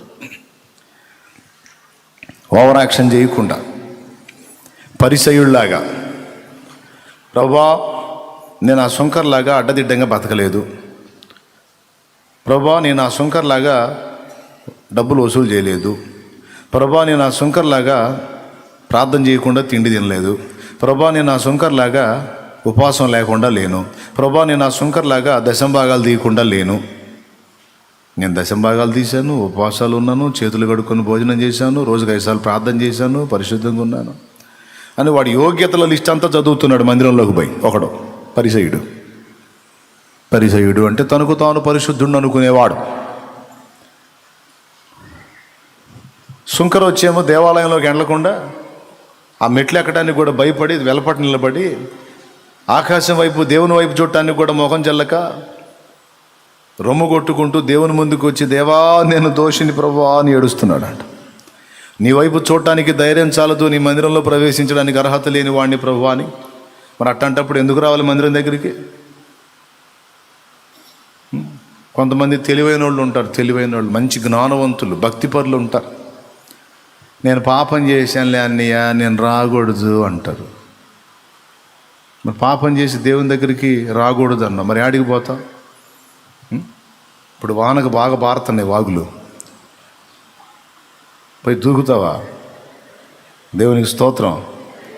ఆ దేవుని దగ్గర రాకుండా ఎక్కడికి పోతావు? పనికి మళ్ళీ తెలివి ఎక్కడికి రావాలి? శంకరు చూడండి, నేను అనర్హుణ్ణి అయినా నీ పాదాల దగ్గరికి వచ్చా, నువ్వు కృప చూపితే ఆ మెట్టెక్కగలుగుతా. దేవునికి మహిమ కలుగునుగాక. నీవు కృప చూపితే నీ సన్నిధిలో నిలవగలుగుతా, లేకపోతే అర్హత లేదు. అది ఇద్దరిలో ఎవరు కృప పొంది వెళ్ళారు? ఒకడేమో వాడి యోగ్యతల లిస్టు చదివాడు. అంటే ఏంటి? నీ కృప నా అక్కర్లేదు, అన్ని విషయాల్లో పర్ఫెక్ట్గా ఉన్నానని వీడుకోవాలా. పక్కాడితో పోల్చుకొని ఈ నీతిమంతుడు అని చెప్పుకుంటున్నాడు. స్వనీతి మహా చిరాకు దేవుడికి. వాళ్ళతో వీళ్ళతో పోల్చుకొని నేను వాళ్ళలాగా వీళ్ళలాగా బతకనులే, కొద్దిగా నీతి నియమాలు ఉండేలే మాకు అంటుంటారు పక్కన వాళ్ళ కాట్లు కొంతమంది. వాళ్ళలాగా వీళ్ళలాగా బతకనులే, నీతి నియమాలు ఉన్నాయలే అంటే నీ సంబడం ఏందో నీకు తెలిసేటట్టు చేస్తాడు ఆయన. నువ్వు ఎంత మాత్రం నీతిమంతురాలు, ఎంత మాత్రం భక్తురాలో, ఎంత మాత్రం భక్తుడువో నీ బతికేందో నీకు అర్థమయ్యేటట్టు చేస్తాడు ఆయన. పక్క వాళ్ళతో పోల్చుకొని వెర్రవేగొద్దు, పళ్ళు రాలుతాయి. ఎవరు మూసుకొని దేవుని ముందు పోయినప్పుడు నీ బతికేందో నువ్వు చెప్పుకో. ఏమని చెప్పుకుంటా? నీవు కృపతో నాకు అవకాశం ఇవ్వకపోతే నేను ఎంత మంచిగా బ్రతికినా ఎక్కడో చోట నాకు వంకర్లు నువ్వు కనుగొనగలుగుతావు గనక కృపయే నాకు ప్రాకారము గల ఆశ్రయపురమాయెను. నీ కృప వీడి క్షణమైన నేనెలా మనగలను. కృపయే నాకు ప్రాకారము గల ఆశ్రయపురమాయెను. నీ కృప వీడి క్షణమైన నేనెలా మనగలను. నా జీవితాన కురిసెనే నీ కృపామృతం. నా జీవితాన కురిసెనే నీ కృపామృతం. నా జిహ్వకు మధురాతి మధురం నీ నామగానామృతం. నీ కృపతోనే అనుక్షణం తృప్తి పొందెదను. నీ కృపతోనే అనుక్షణం తృప్తి పొందెదను. నా యేసయ్య నీ నామమెంతో ఘనమైనది, కొనియాడదగినది. నా యేసయ్య నీ నామమెంతో ఘనమైనది, కొనియాడదగినది. కృపయే నా ఆత్మీయ కరలు సమృద్ధిగా తీర్చెను.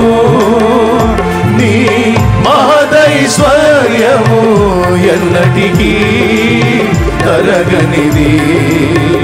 కృపయే నా ఆత్మీయ కరలు సమృద్ధిగా తీర్చెను. నీ మహదైశ్వర్యము ఎన్నటికీ తరగనిది. నా జీవితాన కురిసెనే నీ కృపామృతం. నా జిహ్వకు మధురాతి మధురం నీ నామగానామృతం. నీ కృపతోనే అనుక్షణం తృప్తి పొందెదను. నీ కృపతోనే అనుక్షణం తృప్తి పొందెదను. దేవునికి మహిమ. కృపను ఆధారం చేసుకొని బ్రతకటం నేర్చుకోవాలి. దేవుని దగ్గరకు వచ్చి నేను అంత మంచివాడిని ఇంత మంచివాడిని అని ఏదో ఓవర్ ఫీలింగ్ ఇవ్వద్దు, ఓవర్ యాక్షన్ చేయొద్దు. మర్యాదగా ఆయన పాదాల దగ్గర పోయి నీ కృప, నీ కృప అయ్యా, నేనెంత మంచిగా బతికాను అని అనను. ఒకవేళ మంచిగా బ్రతికాను అంటే అది నీ కృప ద్వారానే. ఏదో కాస్త నిన్ను సంతోషపెట్టే విధంగా బతుకుతున్నానంటే అది నీ కృపే, నీ దయే, నీ కనికరమే. అయ్యా నీ కృప కావాలి, కృప కావాలి తండ్రి. ఈ భూమి మీద బ్రతికినంత వరకు దేవుని కృపే మనకు ఆధారం. రేపు రాకడలో ఎత్తబడేటప్పుడు కూడా కృపే ఆధారం. యేసయ్య వచ్చేటప్పుడు ఊరకు రాడంట. మనల్ని తీసుకెళ్ళటానికి రాకళ్ళు మనల్ని ఎత్తుకోవడానికి వచ్చేటప్పుడు ఒట్టిగా రాడంట, కృప తీసుకొని వస్తాడంట. నాకు తెలియదు, పేతురు అన్న చెప్పాడు. నాకు తెలియదు, పేతురు అన్న చెప్పాడు. చూస్తారా, పేతురు పత్రిక అదేదో అధ్యాయం అదేదో వచనంలో చెప్పాడు. 1 పేతురు 1 అధ్యాయం 13 వచనం. అరే అవునా, చూడు ఇంకొంచెం పెద్దగా చదువు, ఈ వానకు నీరసం వచ్చినట్టు చదువు, గట్టిగా చదువు. కాబట్టి వచనం చెప్పు. 1 పేతురు పత్రిక 1 పేతురు ఏమవుతాడు? 1 పేతురుకి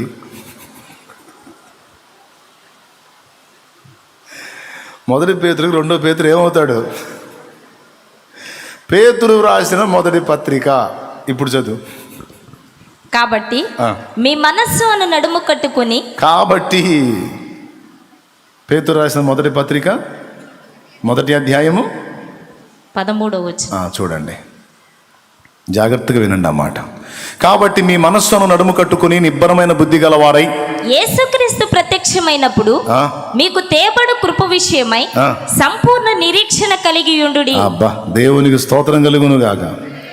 ఎంత బాగా చదివిద్దో మా సలోమి. యేసుక్రీస్తు ప్రత్యక్షమైనప్పుడు మీకు తేబడు కృప. ఆయన వచ్చేటప్పుడు కూడా కృప తీసుకొని వస్తున్నాడు, లేకపోతే ఒక్కడు కూడా ఎత్తబడ్డావు. ఒక్కడు కూడా ఎత్తబడ్డావు.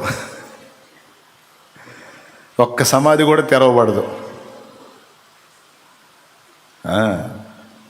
భూమి మీద ఉన్నప్పుడు మనం వేడిన కృప మాత్రమే కాక ఆయన వచ్చేటప్పుడు కూడా కొంచెం కృప తీసుకొని వచ్చి ఎవరికైనా తరుగైతే ఆ కృపను వానికి ఇచ్చి మొత్తాన్ని తీసుకొని వెళ్తాడు. ఇప్పుడు కొట్టండి,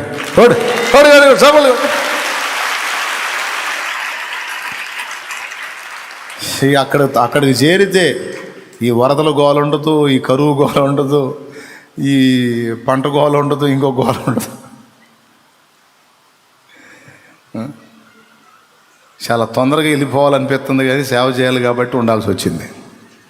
యేసయ్య కోసం మరి బతికి కొంచెం చేయాలి కదా, అంతే. లేకపోతే అక్కడ ఇంకా అద్భుతంగా ఉంటుంది కదా, ఎంత బాగుంటుంది. కాబట్టి కృపను వేడు వారి యందు ఆయన ఆనందించువాడై ఉన్నాడు. ఇంకా దేని యందు ఆనందిస్తాడు చెప్పండి? చాలా వచనాలు ఉన్నాయి, చాలా విషయాలు ఉన్నాయి. మొదటిది చెప్పాను, విశ్వాసమును బట్టి ఆయన మన యందు ఆనందిస్తాడు. రెండవది, కృపను వేడుటను బట్టి ఆయన మన యందు ఆనందిస్తాడు. మూడవది, ఒక ఆయన గురించి పరలోక తండ్రి ఒక భయంకరమైన స్టేట్మెంట్ ఇచ్చాడు. ఇక ఆయన ఏమేం చేసి ఆయన ఆనంద పెట్టాడో ఆ నోట్స్ మీరు తీసుకోవాలనుకుంటే ఆ ఒక్కడి జీవితాన్ని చదవండి. ఏంటి ఆ స్టేట్మెంట్ అంటే, యేసయ్య గురించి తండ్రి ఏమన్నాడు? ఈయన నా ప్రియ కుమారుడు, ఈయన యందు నేను ఆనందించుచున్నాను అన్నాడు. ఇంతకు యేసయ్య ప్రియ కుమారుడైనందున ఆనందించాడా, లేకపోతే ఆ ప్రియ కుమారుడు మరణము పొందినంతగా, అనగా శిలువ మరణము పొందినంతగా తన్ను తాను తగ్గించుకున్నందున ఆనందించాడా? ఏమండి, కొడుకు పుట్టాడు, సంతోషం, అందరికీ స్వీట్స్ పంచుతాం.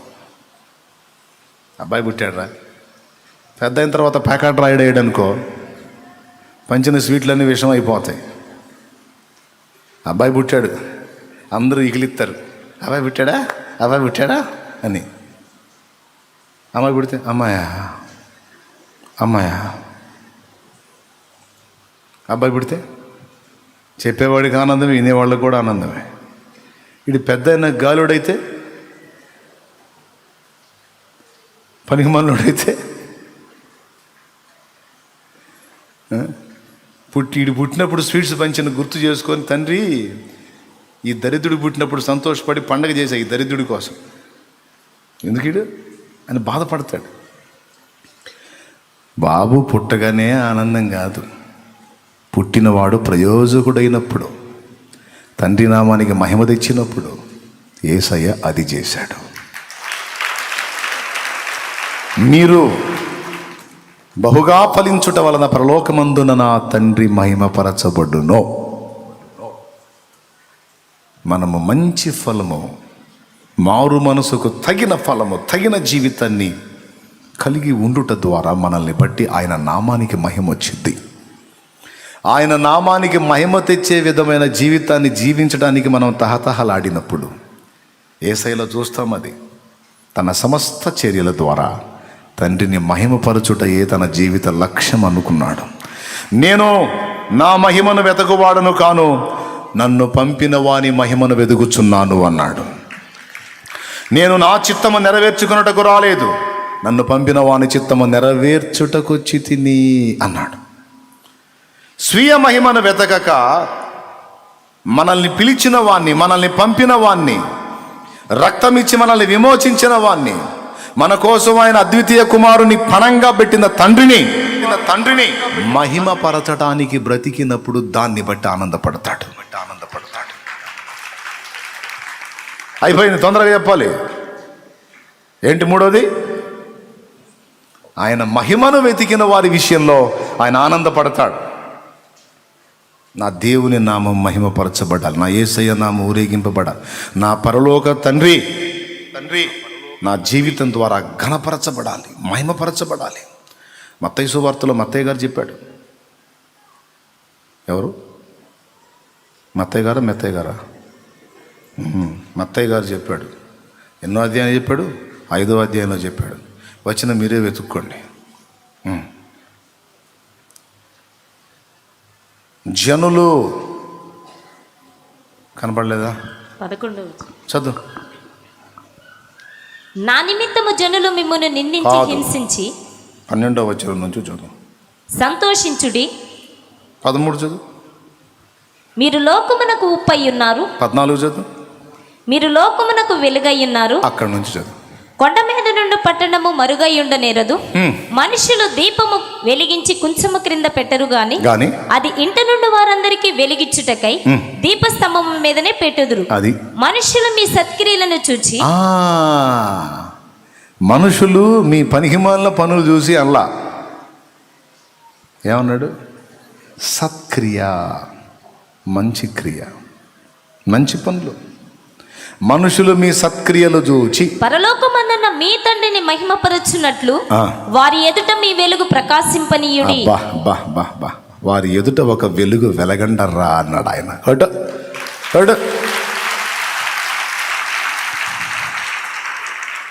ఒక వెలుగు వెలగాలి. ఏ వెలగాలి? పెద్ద పెద్ద ఫంక్షన్లు చేసుకొని వెలగటం కాదు, పెద్ద పెద్ద ఫంక్షన్లు చేసుకొని లైటింగులు పెట్టి వెలగటం కాదు. సత్క్రియలు చేసి, సత్ప్రవర్తనను కనపరచి, మారు మనసుకు తగిన ఫలము ఫలించి, ప్రజల ఎదుట జీవించి, ఈ బ్రతుకు ద్వారా అన్యజనుల నోట తండ్రిని మహిమపరచున్నట్లుగా మనం జీవించడానికి ఆశపడితే, అలా మహిమపరచగోరిన బిడ్డ విషయమై ఆయనకి అనలేని ఆనందం. యేసయ్య చూడండి, ఆఖరికి తన యొద్దకు వచ్చిన శిష్యులకు సైతం తన మహిమను గురించి చెప్పలేదు, కానీ పరలోకమందున్న మీ తండ్రి ఇలా, మీ తండ్రి ఇలా, నా తండ్రి ఇలా అని ఆయనను మహిమపరిచాడు, ఆయన్ని పరిచయం చేశాడు. ఈ కుమారుడు తండ్రిని మహిమపరిచాడు గనుక ఆ తండ్రి ఆయన మరుగు చేసుకొని కుమారుడి నామాన్ని మహిమపరిచాడు.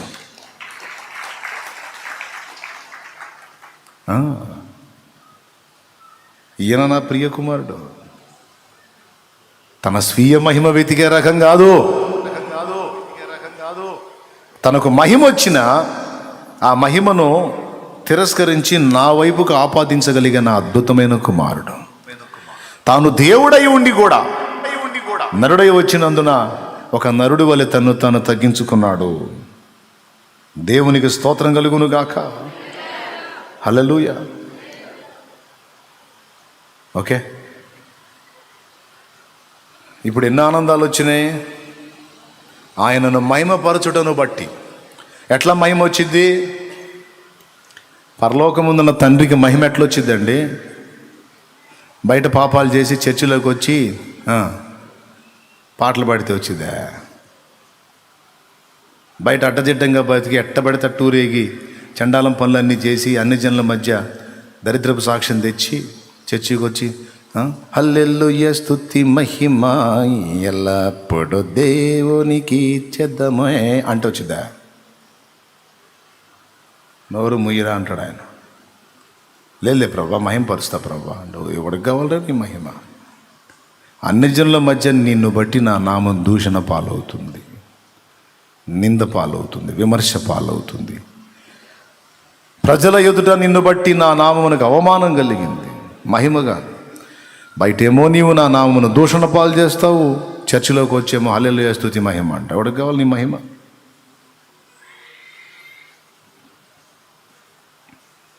దేవునికి మహిమ కలుగునుగాక. ఎట్టగలిగిద్ది? ఆయనే చెప్పాడు. మళ్ళీ ఒకసారి చూడండి, కళ్ళు పెట్టి చూడండి ఆ వచనం, అందరం చూద్దాం. మనుషుల మీ సత్క్రియలను చూచి పరలోకమందున్న మీ తండ్రిని మహిమపరచునట్లు అది వారి ఎదుట మీ వెలుగు ప్రకాశింపనీయుడి. ఒకటి చూడాలంట వాళ్ళు, చూస్తే ఆయన్ని మహిమపరుస్తారంటే ఏంటంటే మీ సత్ప్రవర్తన, మీ సత్క్రియలు, మీ మంచి జీవితం. దేవునికి మహిమ.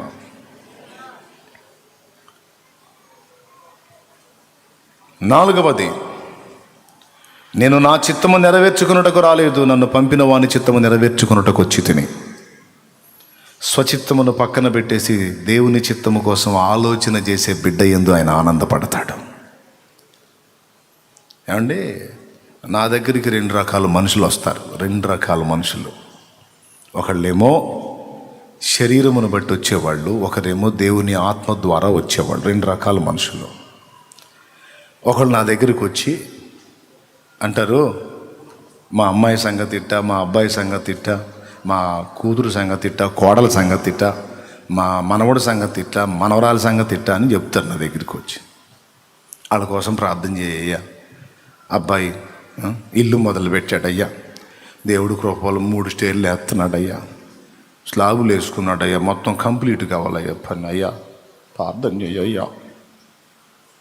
ఓకే, నేనేం ఫీల్ కాను. 3 వేసుకో, 30 వేసుకో, మొత్తం కలిసి నెత్తిన వేసుకో, నాకేం ఇబ్బంది లేదు. చేయమన్నో చేస్తా. దేవునికి స్తోత్రం, హల్లెలూయా. మనుషుల్లోనే 2 రకాలు చెప్పాను. ఒక రకమేమో ఇట్లాంటివన్నీ తీసుకొని వచ్చేవాళ్ళు, తప్పులేదు. వాళ్ళ అవసరాలు, అక్కర్లు, సమస్యలు, బాధలు చెప్పొచ్చు, నేనేం ఫీల్ కాను, ప్రార్థన చేస్తాను. కొంతమంది ఉంటారండి, అసలు ఈ వ్యవహారమే చెప్పరు. పెద్దోళ్ళు, చిన్నోళ్ళు అందరూ. కొంతమంది ఒక టైపు, ఆ టైపు చెప్పా కదా. ఇంకో టైపు ఏంటంటే, నాకు ఇది ఉంది, ఇది లేదు, ఇంట్లో ఈ బాధలు, ఈ సమస్యలు చెప్పరు. అయ్యో, దేవుని కృప వల్ల కొంతమందిని రక్షించగలిగాను, కానీ ఇంకా మరికొన్ని ఆత్మల కోసం ఆరాటపడుతున్నా, ఇంకొన్ని ప్రాంతాలు దర్శించబోతున్నా, ఇంకొన్ని గృహాలు దర్శించబోతున్నా, ఇంకొన్ని జీవితాల్ని ప్రభువులోకి నడిపించగోరుతున్నా. అవి కూడా నెరవేరునట్లు, ఈసారి ప్రయత్నించబోయే ఆత్మలు కూడా రక్షింపబడినట్లు, వారి ఎదుట నేను మంచి ఫలము ఫలించున్నట్లు, దుష్టక్రియలు చేయకుండాట్లు నా కోసం, వారి కోసం కూడా ప్రార్థన చేయని అడిగే వాళ్ళు ఉన్నారు. అలా అడిగినోళ్ళు నా ముందుకు వస్తే ఎంత సంతోషమో నాకు. వాళ్ళు ఆ మాట అడిగినప్పుడు నాకే ఇంత ఆనందం కలిగితే ఆయన ఎంత ఆనందపడతాడో ఊహించండి. ఈ అప్పుల గురించి, సమస్యల గురించి, బాధల గురించి, బలహీనతల గురించి, పిల్లల గురించి తల్లు మాట్లాడు. నువ్వు ఎన్నిసార్లు వచ్చినా చెబుతావు ఏంది, నువ్వు ఇంకా సమస్యలు ఏం లేవా, పద్దాకలు నీకు ఇదే ఆలోచన అంట ఒక్కొక్కళ్ళని. అసలు వాళ్ళు ఏమంటారు అని. అయ్యా, ఎన్ని సమస్యలు ఉన్నా, ఎలాంటి సమస్యలు ఉన్నా అవన్నీ ఆయనే తీర్చేస్తాడు. నాకు నమ్మకం ఉంది, నాకు విశ్వాసం ఉందయ్యా. అవి నాకు పెద్ద సమస్యలే కాదు, ఉన్నాయి, బోల్డ్ అని ఉన్నాయి, కానీ లెక్క చేయను నేను. కానీ దేవుడు నాకు ఇచ్చిన పని, నేను ఎప్పుడు వెళ్ళిపోతానో తెలియదు కనుక నేను ఉండగానే 10 మంది జీవితాలను వెలిగించి ప్రభు చేతికి అప్పచెప్పి ఆయన చిత్తం నెరవేర్చి వెళ్ళిపోవాలన్నది నా ఆశ. ఇదే నా కోరిక, ఇదే నా తపన. ఒక తమ్ముడు వస్తాడు, అన్నయ్య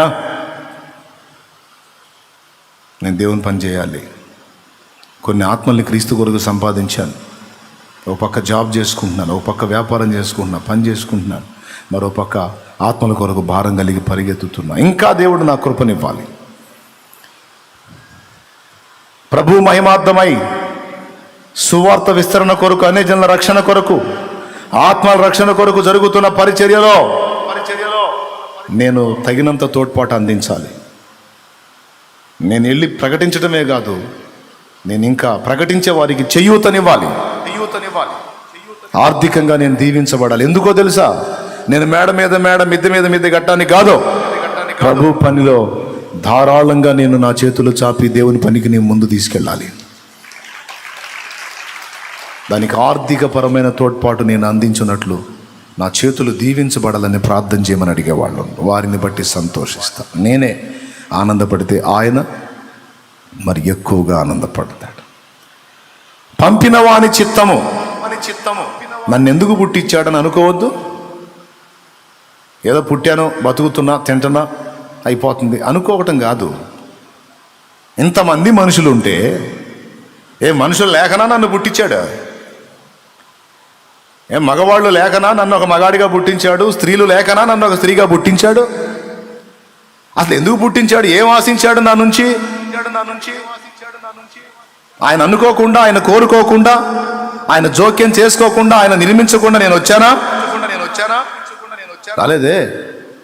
నన్నంటూ ఉనికిలోకి తెచ్చాడంటే ఏదో ఆశ ఉంటుందిగా నా మీద, ఏదో ఉద్దేశం ఉంటుందిగా నా పట్ల. దాన్ని నెరవేర్చకపోతే ఎట్లా నేను తెలుసుకోవాలి అని ఆయన చిత్తాన్ని వెతికి తెలుసుకొని దాన్ని నెరవేర్చే పిల్లల యందు ఆయన ఆనందించేవాడై ఉన్నాడు.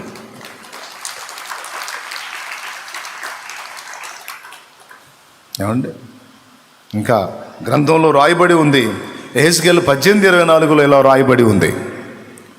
చూడండి, 18:23 నుంచి త్వరగా చూడు. దుష్టులు మరణమునందుట చేత నాకేమాత్రమైన సంతోషము కలుగునా, వారు తమ ప్రవర్తన దిద్దుకొని బ్రతుకుటయే నాకు సంతోషము. తప్పు జరిగింది, మంచో చెడో జరిగింది, పొరపాటు పడ్డావు, తేడా పడ్డావు, అయిపోయింది కదా, అయిపోయింది, తీసేయి.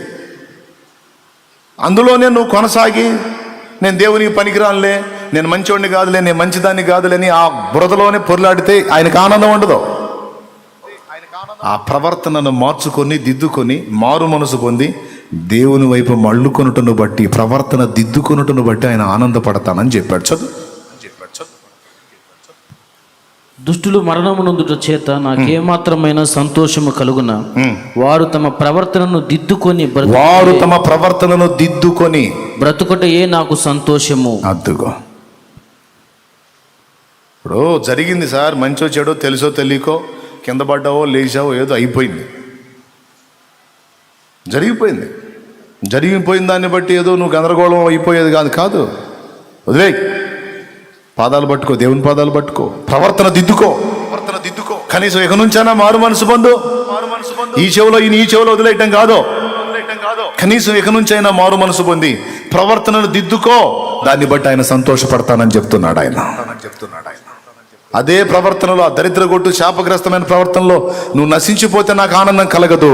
ప్రవర్తనను దిద్దుకొని నువ్వు మారు మనసు పొంది నా వైపు త్రిప్పబడిన ఎడల అప్పుడు నేను సంతోషిస్తాను అని చెప్పి రాయబడి ఉంది.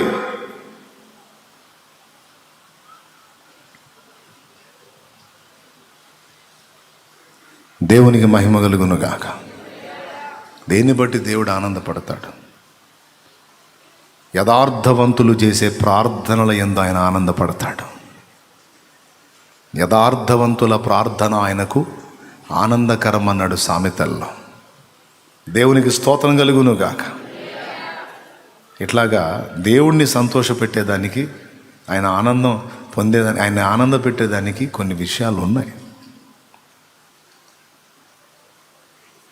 వరుసగా మీరు కొన్ని రాసుకున్నారు అనుకుంటున్నాను, అయిపోయింది.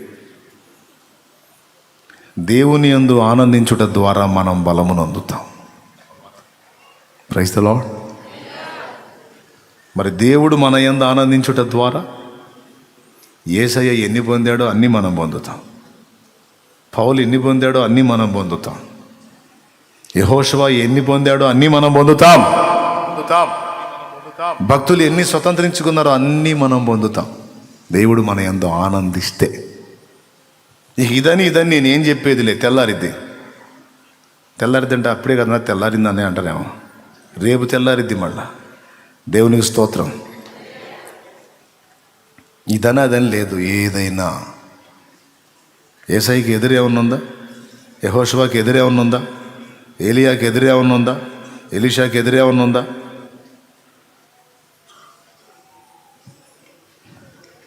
దేవుడు వారి యందు ఆనందించి ఉన్నందున వారికి ఏది ఎదురు లేకుండా చేశాడు. మన యందు ఆయన ఆనందపడితే అంతే చేస్తాడు. ఇంతకీ ఎలా ఆనందపడతాడు అన్న ప్రశ్నకి సమాధానంగా 5-6 సంగతులు చెప్పాను.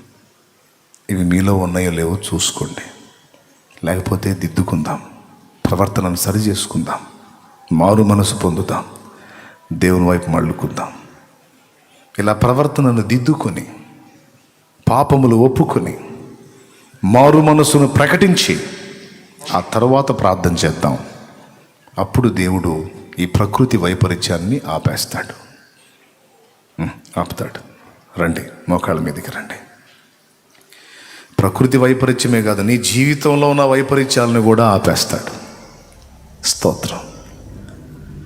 నువ్వు ఎదుర్కొంటున్న ప్రతికూలతలు కూడా తొలగిస్తాడు.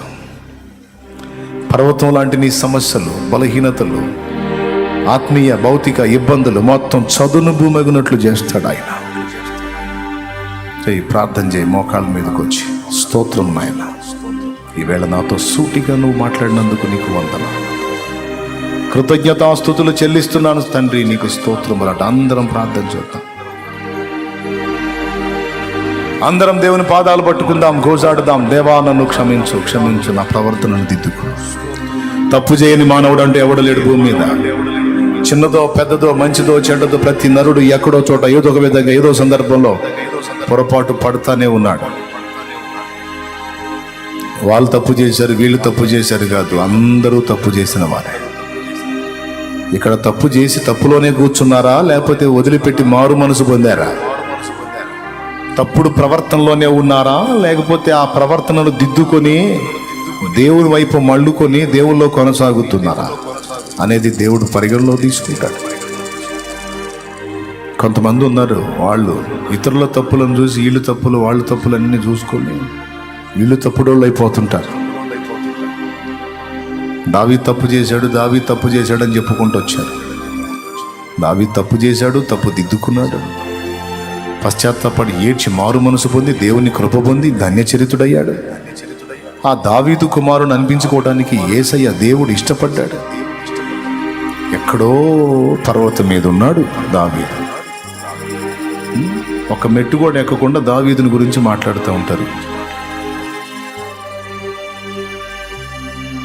నీ బ్రతుకు చూడు, నీ ప్రవర్తన దిద్దుకో. దేవుడిని సంతోషపెట్టే అడుగులు ఉన్నాయా నీ జీవితంలో? అట్లయితే నీ రోగము నుండి నీవు స్వస్థత పొందుతావు. నీ వారి పరిస్థితులు మారిపోయేటట్టు నువ్వు దేవుణ్ణి సంతోషపెడితే, ఆయన ఆనందాన్ని నువ్వు వెతికితే, నీ వారి విషయంలో దేవుడు జోక్యం చేసుకుంటాడు. దేవుని ఆనందాన్ని, సంతోషాన్ని వెతికితే ఇక దేని గురించి నువ్వు వేదన నొందాల్సిన అవసరం లేదు. నీ పక్షమున కదులుతాడు ఆయన. ఒక్కటి చూసుకో జాగ్రత్తగా, ఒక్కటి చూసుకో. దేవుడిని ఎక్కడన్నా ఇబ్బంది పెడుతున్నావేమో, దేవుడు ఎక్కడన్నా నిన్ను బట్టి ఆయాసపడుతున్నాడేమో. ఆయన పాదాలు పట్టుకుని రోజాట, దేవా, ఎక్కడెక్కడ నిన్ను బాధ పెట్టానో, ఎక్కడెక్కడ నీ దుఃఖానికి కారణమయ్యానో, పరిశుద్ధాత్మ ఎన్నోసార్లు నా దుర్భాష ద్వారా, దురాలోచన ద్వారా, దుష్టక్రియల ద్వారా నువ్వు దుఃఖపడతావని తెలిసి కూడా దుఃఖ పెట్టానే తప్ప నిన్ను ఆనంద పెట్టలేదు తండ్రి. నన్ను మన్నించు తండ్రి, నన్ను మన్నించు తండ్రి. ప్రార్థన చేద్దాం. అందరూ ఎక్కడో లైవ్లో ఉన్నవారు, జూమ్ యాప్ ద్వారా అందుబాటులోకి వచ్చిన వారు సైతం ప్రేయర్లో ఉండండి. ప్రవర్తన దిద్దుకోండి. మారు మనసును చెప్పండి దేవునికి, నేను మార్చుకుంటున్నాను తండ్రి, నా ప్రవర్తన నేను దిద్దుకుంటున్నాను తండ్రి చెప్పు.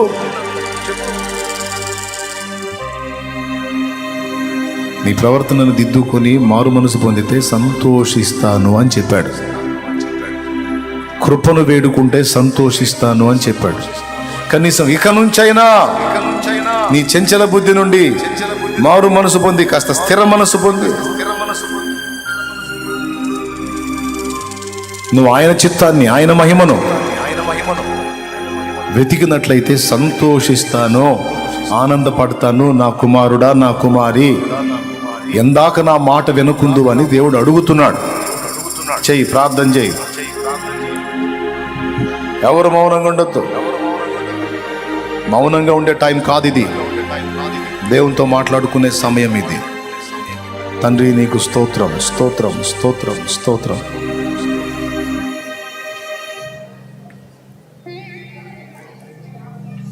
నేను ఒక నిమిషం పాటు మౌనం వహిస్తాను. ఎవరి కాళ్ళు దేవుడు నీతో ఏం మాట్లాడాడో, నువ్వేది దిద్దుకోవాల్సి ఉందో, ఏ పరిస్థితుల్లో నీకే తెలుసు. నువ్వు అడుగు దేవుడు. నేను ఒక నిమిషం టైం ఇస్తా, 60 సెకండ్లు. నేను మౌనంగా ఉంటా.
ప్రార్థన.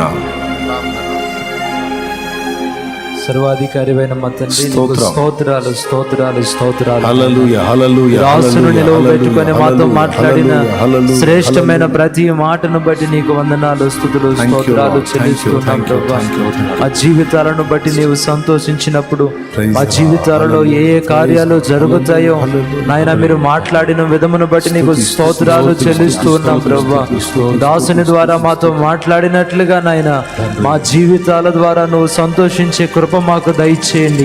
ప్రతి విషయంలో అడుగడుగున నాయన దీనిని బట్టి నువ్వు సంతోషించాలి, మా చర్యలను బట్టి నువ్వు ఆనందించాలన్నట్లుగా అడుగులు ముందుకు వేయడానికి సహాయాన్ని దయచేయండి అయ్యా. విశ్వాసము ద్వారా విశ్వాసమును కలిగి నిన్ను ఆనందపరిచే కృప దయచేయండి నాయన. నీ కృపను వేడుకుంటూ నిన్ను సంతోషపరిచే కృపను దయచేయండి నాయన. నిన్ను మహిమపరిచే క్రియలు భూమి మీద జరిగిస్తూ మమ్మల్ని బట్టి నువ్వు సంతోషించే జీవితాన్ని మాకు దయచేయండి నాయన.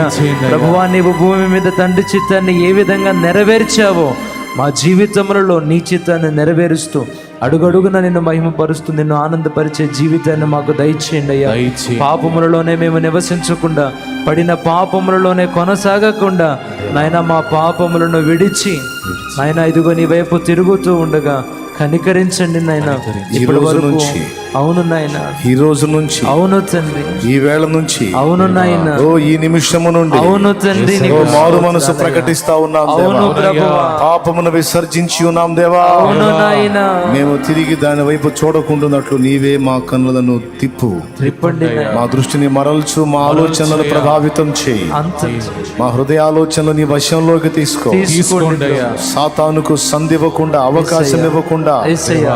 మేము మెళకువగలిగి వాడిని ఎదిరించడానికి శక్తిని పంపిస్తున్నాము. దయచేయండి కృప చూపు, పరిశుద్ధాత్మ అభిషేకం దయచేయండి ఆయన. అలాగనే యథార్థవంతులమైన ఆయన నీకు ప్రార్థన చేసేటట్లుగా కృప దయచేయండి.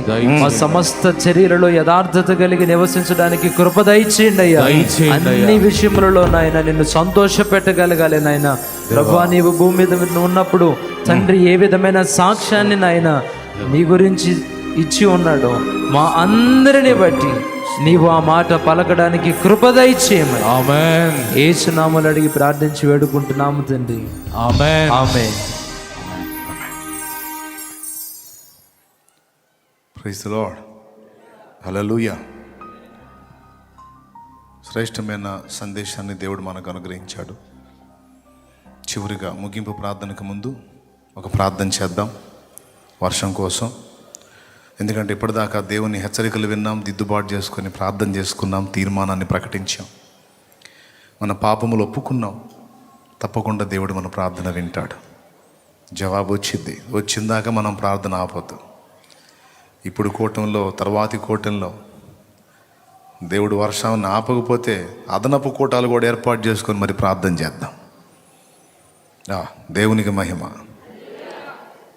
కానీ చెప్పిన అంశంలో దయచేసి కొన్ని ముఖ్యమైన విషయాలు ఉన్నాయి. కోట్ల మంది పురుషులు ఉండగా నిన్నెందుకు పుట్టించాడో కొంచెం ఆలోచించు. కోట్లాది మంది స్త్రీలు ఉండగా నిన్నెందుకు పుట్టించాడో కొంచెం ఆలోచించు. ఇదొక్కటి మెయిన్గా తీసుకో. లేరా, ఎంతోమంది ఉన్నారు. ఒకవేళ స్త్రీ పురుషుడిగా పుట్టి స్త్రీ లక్షణాలు కలిగి ఉన్న ఒక నపుంసక స్థితిలో ఒకవేళ నువ్వు ఉంటే, అలాంటి స్థితిని దేవుడు నీకెందుకు అనుమతించాడో కూడా నువ్వు ఊహించు, ఆలోచించు. ఒకవేళ అట్టి స్థితిలో ఉన్న వారిని నువ్వు ప్రభువు చెంతకు నడిపించడానికి దేవుడు నీకు ఆ పరిస్థితి అనుమతించాడేమో. ఆ స్థితిలో ఉన్నటువంటి వారిని రక్షణలోకి నడిపించడానికి దేవుడు నీకు అలాంటి పరిస్థితి అనుమతించాడేమో ఆలోచించు. పుట్టిన ప్రతి ఒక్కరూ అనవసరంగా పుట్టలేదు. దేవుడు కావాలని నిన్ను నీ తల్లి కడుపులో వేశాడు. ఒక ప్రత్యేకమైన ఉద్దేశం, ప్రణాళిక, ఆలోచన కలిగే నిన్ను నన్ను పుట్టించాడు. ఎందుకు మనల్ని పుట్టించాడో దాన్ని గుర్తించకుండా మనం మూర్ఖంగా బ్రతికితే, మూర్ఖమైన జీవితాన్ని జీవిస్తే ఆయన దుఃఖపడతాడు మనల్ని పుట్టించినందుకు. అందుకని జన్మ సార్థకం చేసుకునే విధంగా బతకాలి. అంటే ఎందుకు పుట్టించాడో తెలుసుకోవాలి. మన పట్ల ఏ చిత్తం కలిగి ఉన్నాడో గుర్తించాలి. దాన్ని నెరవేర్చడం కోసం అవసరమైతే మన ప్రాణాలైనా ధారపోయటానికి సిద్ధంగా ఉండాలి.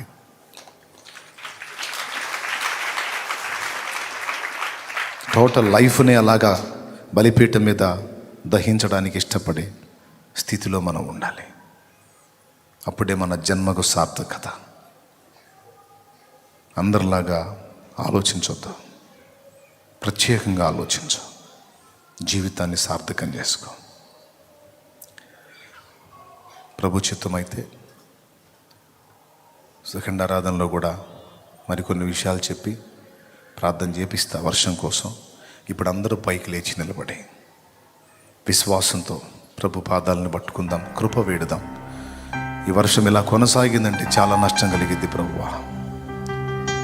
చాలామంది రైతులు దెబ్బతిన్నారు, ఇప్పటికే ఇంకా తింటారు. ఆ పరిస్థితి కలగనియొద్దు. చాలామంది ప్రాణాలు పోతాయి నాయన. కరువు వచ్చే అవకాశం ఉంటుంది. ఇప్పటికే రాష్ట్రం గతి దారుణంగా ఉంది. ఆర్థికంగా చితికిపోయిన పరిస్థితుల్లో ఉంది. దేశ పరిస్థితి అధ్వాన్నంగానే ఉంది. రాష్ట్ర పరిస్థితి అధ్వాన్నంగానే ఉంది. ఆర్థిక పరిస్థితులు అవునట్లు ఇక వర్షం ఆగిపోవాలి, లేకపోతే ఇంకా అడుగంటిపోతాం. సో ప్రార్థన చేద్దాం మన బాధ్యతగా. ఎలుగెత్తి అందరం ఒక్కసారి కళ్ళు మూసి మళ్ళొక్కసారి దోషాలు ఒప్పుకొని, దేవా నా ప్రార్థన నీ చెంతకు చేరకుండా నా పాపములు అడ్డుగా ఉంటే వాటిని నీ రక్తముతో కడిగి శుద్ధీకరించి నీ కృపను వేడుకుంటూ నా కృపను బట్టి నా మనవులు నీ చెంతకు చేరని, నా ప్రార్థన ఈ ఆదివారపు వేళ నీ పాదాల చెంతకు చేరని ప్రభువా. మొన్న శుక్రవారం మేము ప్రార్థించాం, ఏముందిలే అయిపోతుందిలే అనుకున్నాం. కానీ కాదు నాయన. ఎడతెరిపి లేకుండా పడుతున్న ఈ వర్షాలు 10-12 దినాల నుంచి ఆగకుండా పడతానే ఉన్నాయి ప్రభువా. చాలా ప్రాంతాల్లో ఘోరమైనటువంటి పరిస్థితులు కనిపిస్తున్నాయి. దయచేసి కరుణ చూపు. ఇంతటితో ఈ వర్షాన్ని ఆపు తండ్రి అంటూ అందరం ఎలుగెత్తి ప్రార్థిద్దాం. యేసయ్యా మా పాపములు క్షమించు, మా ప్రార్థన నీ చెంతకు చేరనివ్వు. నీ పిల్లలమైన మా నిమిత్తమైన నీవు దయచూపు. మమ్మల్ని అమితంగా ప్రేమించి మా కొరకు ప్రాణం ఇచ్చిన ప్రియ తండ్రి, నీ మాట చొప్పున విని మారు మనసు పొంది రక్షణలోనికి వచ్చిన నీ ప్రియ పిల్లలు, నా కుమారులు నా కుమార్తెలు అన్నావు కదా. ఆ మాటను బట్టి మేము ప్రార్థన చేస్తున్నాం. మా తండ్రి పరలోకమందున్న మా తండ్రి, మా ప్రార్థన విను. ఈ ప్రకృతి వైపరీత్యాలను బంధించు. దయతో కృపతో దేవా జ్ఞాపకం చేసుకో, కరుణతో జ్ఞాపకం చేసుకో. నువ్వు కోపగించుకుంటే మనుషులమైన మేము నామరూపాలు లేక నశిస్తాం. అవునయ్యా, కోపగించుకోకయ్యా, వాత్సల్యము చూపించయ్యా. అన్యజనులు చాలా మంది నిన్ను ఎరుగకయే ఉన్నారు, వారు నశించిపోతున్నారయ్యా. అవును తండ్రి, ప్రజలందరూ నిన్ను గూర్చి తెలుసుకున్నట్లు దయచేసి అనుగ్రహించు. పరిచర్యకు విఘాతములు కలగకుండాన్నట్లు దయచేసి ఈ వాతావరణాన్ని అదుపులోకి తీసుకోండి అయ్యా. ఈ ప్రకృతి వైపరీత్యాలను బంధించు ప్రభువా. విపరీతమైన వర్షాలు, వరదలు ఆపివేయి తండ్రి, నిలిపివేయి తండ్రి. యేసు నామములో ఇది బంధించబడును గాక, ఈ వర్షం ఆగిపోవును గాక. ఆమేన్. కృపతో జ్ఞాపకం చేసుకో. మేము మా దోషాలు ఒప్పుకొని ప్రార్థన చేస్తున్నాం. ఈ వర్షాలను ఆపివేసి పరిశుద్ధాత్మ అభిషేకపు జల్లును మా పైన కుమ్మరించమని వేడుకుంటున్నాము. ఆత్మాభిషేకమును కుమ్మరించు. ఈ భౌతిక వర్షాన్ని ఆపివేయి తండ్రి, వర్షాన్ని నిలిపివేయి తండ్రి. ప్రజలు నష్టపోతున్నారు, రైతులు దెబ్బతింటున్నారు. ఇప్పటికే సరైనటువంటి పరిస్థితులు లేక రైతులు ఘోరంగా ఆత్మహత్యలు చేసుకుంటున్న పరిస్థితి ఎంతో మంది జీవితాల్లో చూస్తున్నారు. అప్పులు అయిపోయి దయచేసి రైతాంగం కాపాడబడినట్లుగా, రైతు ఏడిస్తే దేశానికి దరిద్రం ప్రభువా. రైతు సంతోషించున్నట్లు, రైతు ఆనందించున్నట్లు దయచేసి నా దేశమును స్వస్థపరచు నాయనా. నా దేశమును బాగు చేయి ప్రభు. ప్రజలను కాపాడు తండ్రి. కరుణతో జ్ఞాపకం చేసుకో. ఈ మనవులు గైకొన ప్రార్థన విన్న నీకు మనసారా విశ్వాసంతో కృతజ్ఞతాస్తుతులు చెల్లిస్తున్నాను. స్తోత్రమయ్యా. ఓ ఈ వేళతో ఈ వర్షాన్ని నువ్వు ఆపుతున్నందుకాయి స్తోత్రం స్తోత్రం స్తోత్రం స్తోత్రం స్తోత్రం స్తోత్రం స్తోత్రం స్తోత్రం స్తోత్రం స్తోత్రం స్తోత్రం స్తోత్రం స్తోత్రం స్తోత్రం స్తోత్రాలు తండ్రి. ఓ వర్షాన్ని కానీ అదుపులోకి తీసుకుంటున్నందుకాయి, స్తోత్రం. తుఫానును గద్దిస్తున్నందుకాయి, స్తోత్రం తండ్రి. పెను తుఫానును బంధిస్తున్నందుకాయి చెప్పు, స్తోత్రం చెప్పు. హల్లెలూయా హల్లెలూయా హల్లెలూయా హల్లెలూయా హల్లెలూయా. హల్లెలూయా హల్లెలూయా హల్లెలూయా హల్లెలూయా. స్తోత్రం స్తోత్రం స్తోత్రం స్తోత్రం స్తోత్రం స్తోత్రం స్తోత్రం. ఈ వరదల కీళ్లలో నీళ్ళు వచ్చి బాధపడుతున్న వారికి దయచేసి సహాయము చేయండి. సహాయం ఆహారం లేక ఇబ్బంది పడుతున్న వారికి దయచేసి సహాయము చేయండి. చేయండి అయ్యా. అలాగే నా ప్రభువా, గృహాలు కూలి ఇబ్బంది పడుతున్న వారికి ఆయన సహాయము చేయండి. సహాయం చేయండి. కొంతమంది తమ ఇంటి వారు నీటిలో గల్లంతైపోతే వారి కోసం ఆక్రోశిస్తున్న వారి విషయంలో సహాయము చేయండి. సహాయం చేయండి. కుటుంబీకులను కోల్పోయిన వారికి ఆదరణ ఓదార్పు కలిగించండి. కలిగించండి. ఇంకా ఇంకా దారుణాలు జరగకుండానట్లు ఈ వర్షం ఆగిపోవాలి యేసునామా. ఆమేన్. ఇంకా ఘోరాలు జరగకుండానట్లు ఈ వర్షం ఆగిపోవాలి యేసునామా. ఆమేన్. ఇంకా దారుణాలు జరగకుండానట్లు ఈ వర్షం ఆగిపోవాలి యేసునామములో. ఆగిపోవాలి ఆగిపోవాలి ఆగిపోవాలి ప్రభువా. ఆమేన్. నువ్వు ఆపివేయి నాయన, నువ్వు ఆపివేయి, వర్షాన్ని నిలిపివేయి నిలిపివేయి తండ్రి. నాయన. కనికరించు కనికరించు. లోతట్టు ప్రాంతాలన్నీ జలమయమైపోతున్నాయి. ఇళ్ల స్లాబుల మట్టానికి నీళ్లు వస్తున్నాయి. అవును తండ్రి. అయ్యో తండ్రి, పిల్ల తల్లులు గర్భిణులు ఎంత అల్లాడుతారో కదా ప్రభు. ముసలి వాళ్ళు, వికలాంగులు, రోగులైన వారు ఎంత అల్లాడుతారో కదా అయ్యా. అయ్యా అయ్యా, నువ్వు కనికరం చూపకపోతే, నువ్వు కరుణ చూపకపోతే ఎక్కడ మాకు దిక్కెక్కడయ్యా. అయ్యా కనికరించు నాయన. కనికరించండి. మేమైతే కొంతమేర సురక్షితంగా ఉన్నాం కానీ ఓ చాలా ప్రాంతాల ప్రజలు అల్లల్లాడిపోతున్నారు ప్రభువా. దేవా కనికరించి జవాబు. నువ్వు మా మనవి విన్నావని మనసారా నీ కృతజ్ఞతలు చెల్లిస్తున్నా. ప్రార్థన ఆలకించావని నీకు స్తోత్రాలు చెల్లిస్తున్నా. ఓ నా తండ్రి, విశ్వాసంతో మేము చెల్లించినటువంటి స్థుతులు సిగ్గునొందవు అని మేము నమ్ముతూ యేసు నామములో ఈ ప్రార్థన మీ పాదాలకు సమర్పించి జవాబు పొందామని నమ్మి స్తుతిస్తున్నాం తండ్రి. ఆమేన్.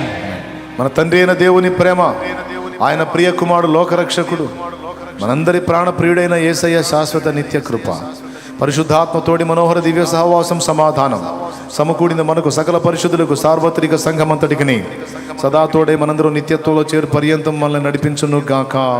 ఆమేన్. ఆమేన్. ప్రవేశ రక్తమునకు జై, ప్రవేశ రక్తమునకు జై, ప్రవేశ నామమునకు సంపూర్ణ విజయం కలుగును గాక. ఆమేన్. హల్లెలూయా హల్లెలూయా హల్లెలూయా హల్లెలూయా హల్లెలూయా. హల్లెలూయా. ప్రభు స్తోత్రాలు. మీ అందరికీ హృదయపూర్వక వందనాలు. మీరు తెచ్చుకున్న నూనెను కూడా ప్రభు ఆయన శక్తితో నింపి దాన్ని రాసుకొని ప్రార్థించడం ద్వారా అద్భుత స్వస్థత, విడుదల, విమోచన ప్రభు కలిగించు గాక. ప్రతిబంధకాలు తొలగును గాక. వ్యాధులు స్వస్థపరచబడును గాక. ప్రతికూలతలు తొలగిపోవును గాక. నెమ్మది గల దినములు, ఆశీర్వాదకరమైన భవిష్యత్తు ప్రభు నామములో మీకు కలుగును గాక. ప్రభు సీయోనులో నుండి మిమ్మల్ని ఆశీర్వదించును గాక. కృపాక్షేమములు, సత్య సమాధానములు మనందరికీ ప్రభు సమృద్ధిగా అనుగ్రహించును గాక. ఆమేన్. హల్లెలూయా హల్లెలూయా హల్లెలూయా. హల్లెలూయా.